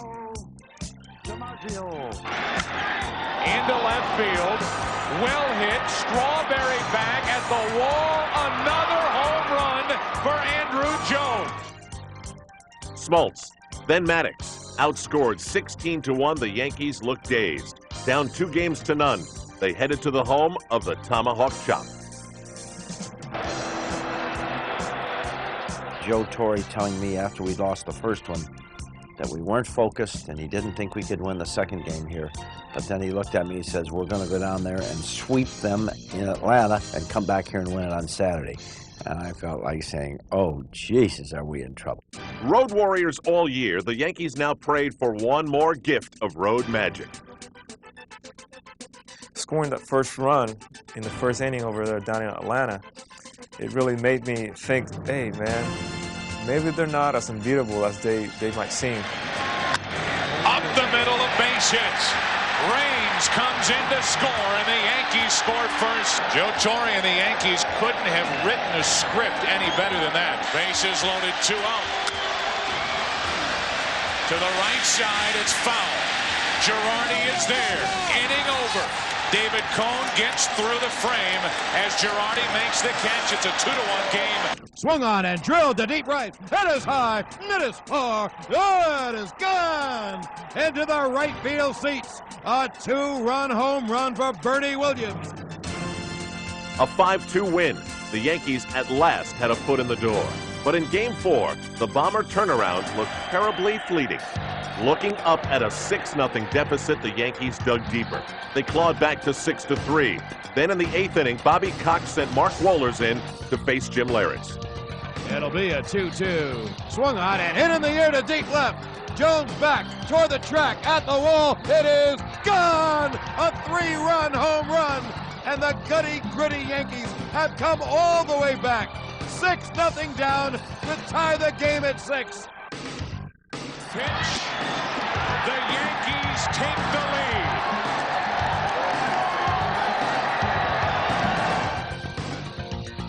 By comparison, Game 5 was simple.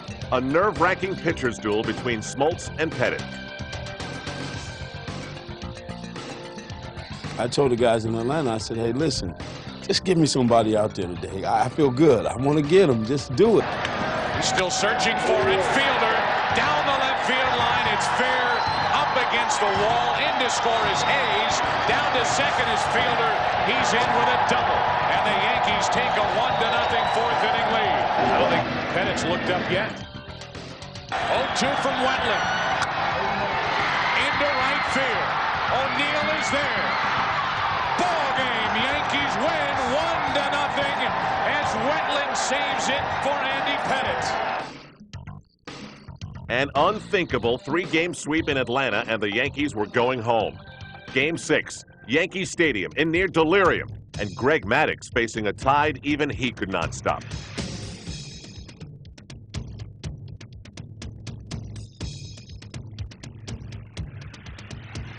Swung on and driven to center field deep. That's going to get the run in, might be more. Grissom back, still back. It's over his head and up against the wall. O'Neill scores. Girardi round second. He'll go to third. The throw is late. He slides. Triple. Yankees lead 1-0. When I got to third base, there was almost a tear in my eye. It actually was, because I hadn't had a hit during the World Series. For me, that was just a wonderful experience, and I wanted to cherish it. And that's a base hit into left field. Girardi scores. 2-0 Yankees. Got in the dugout and still had that tear in my eye, and we were ahead 2-0, and I knew if we could get through 6, we had the Mow and Wet show, and my dreams were about ready to come true.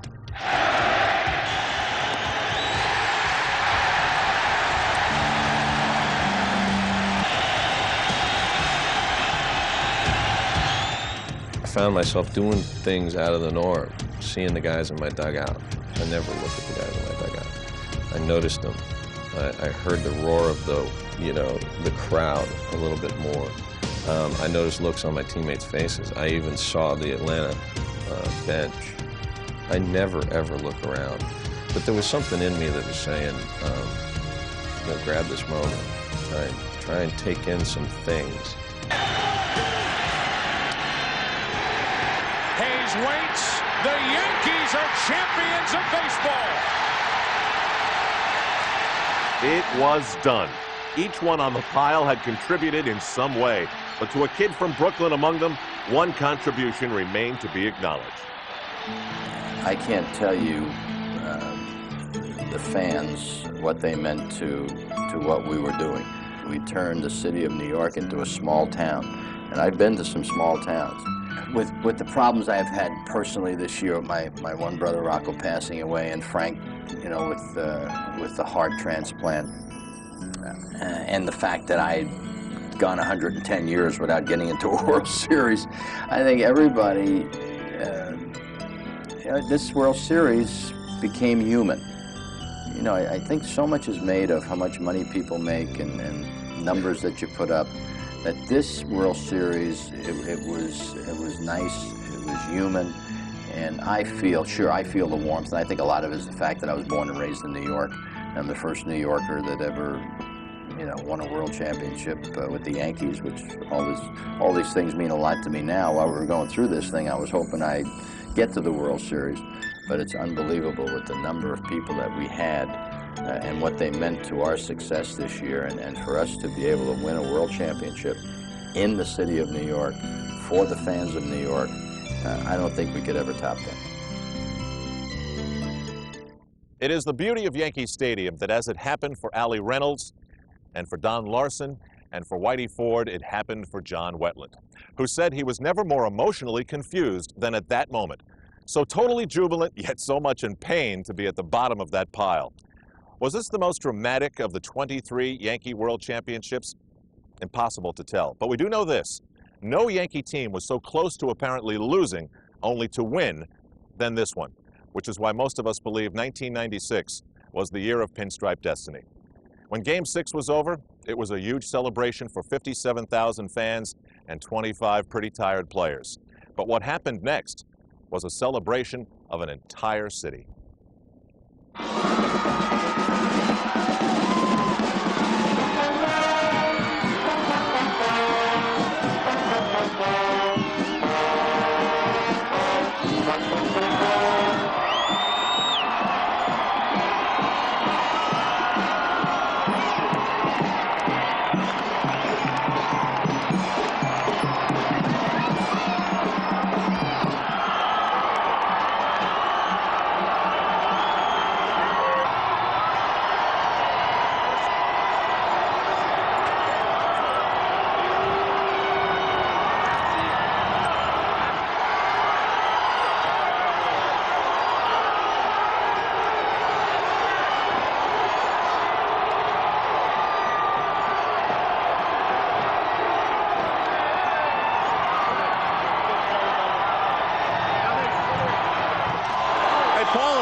Like this in Cincinnati, did it?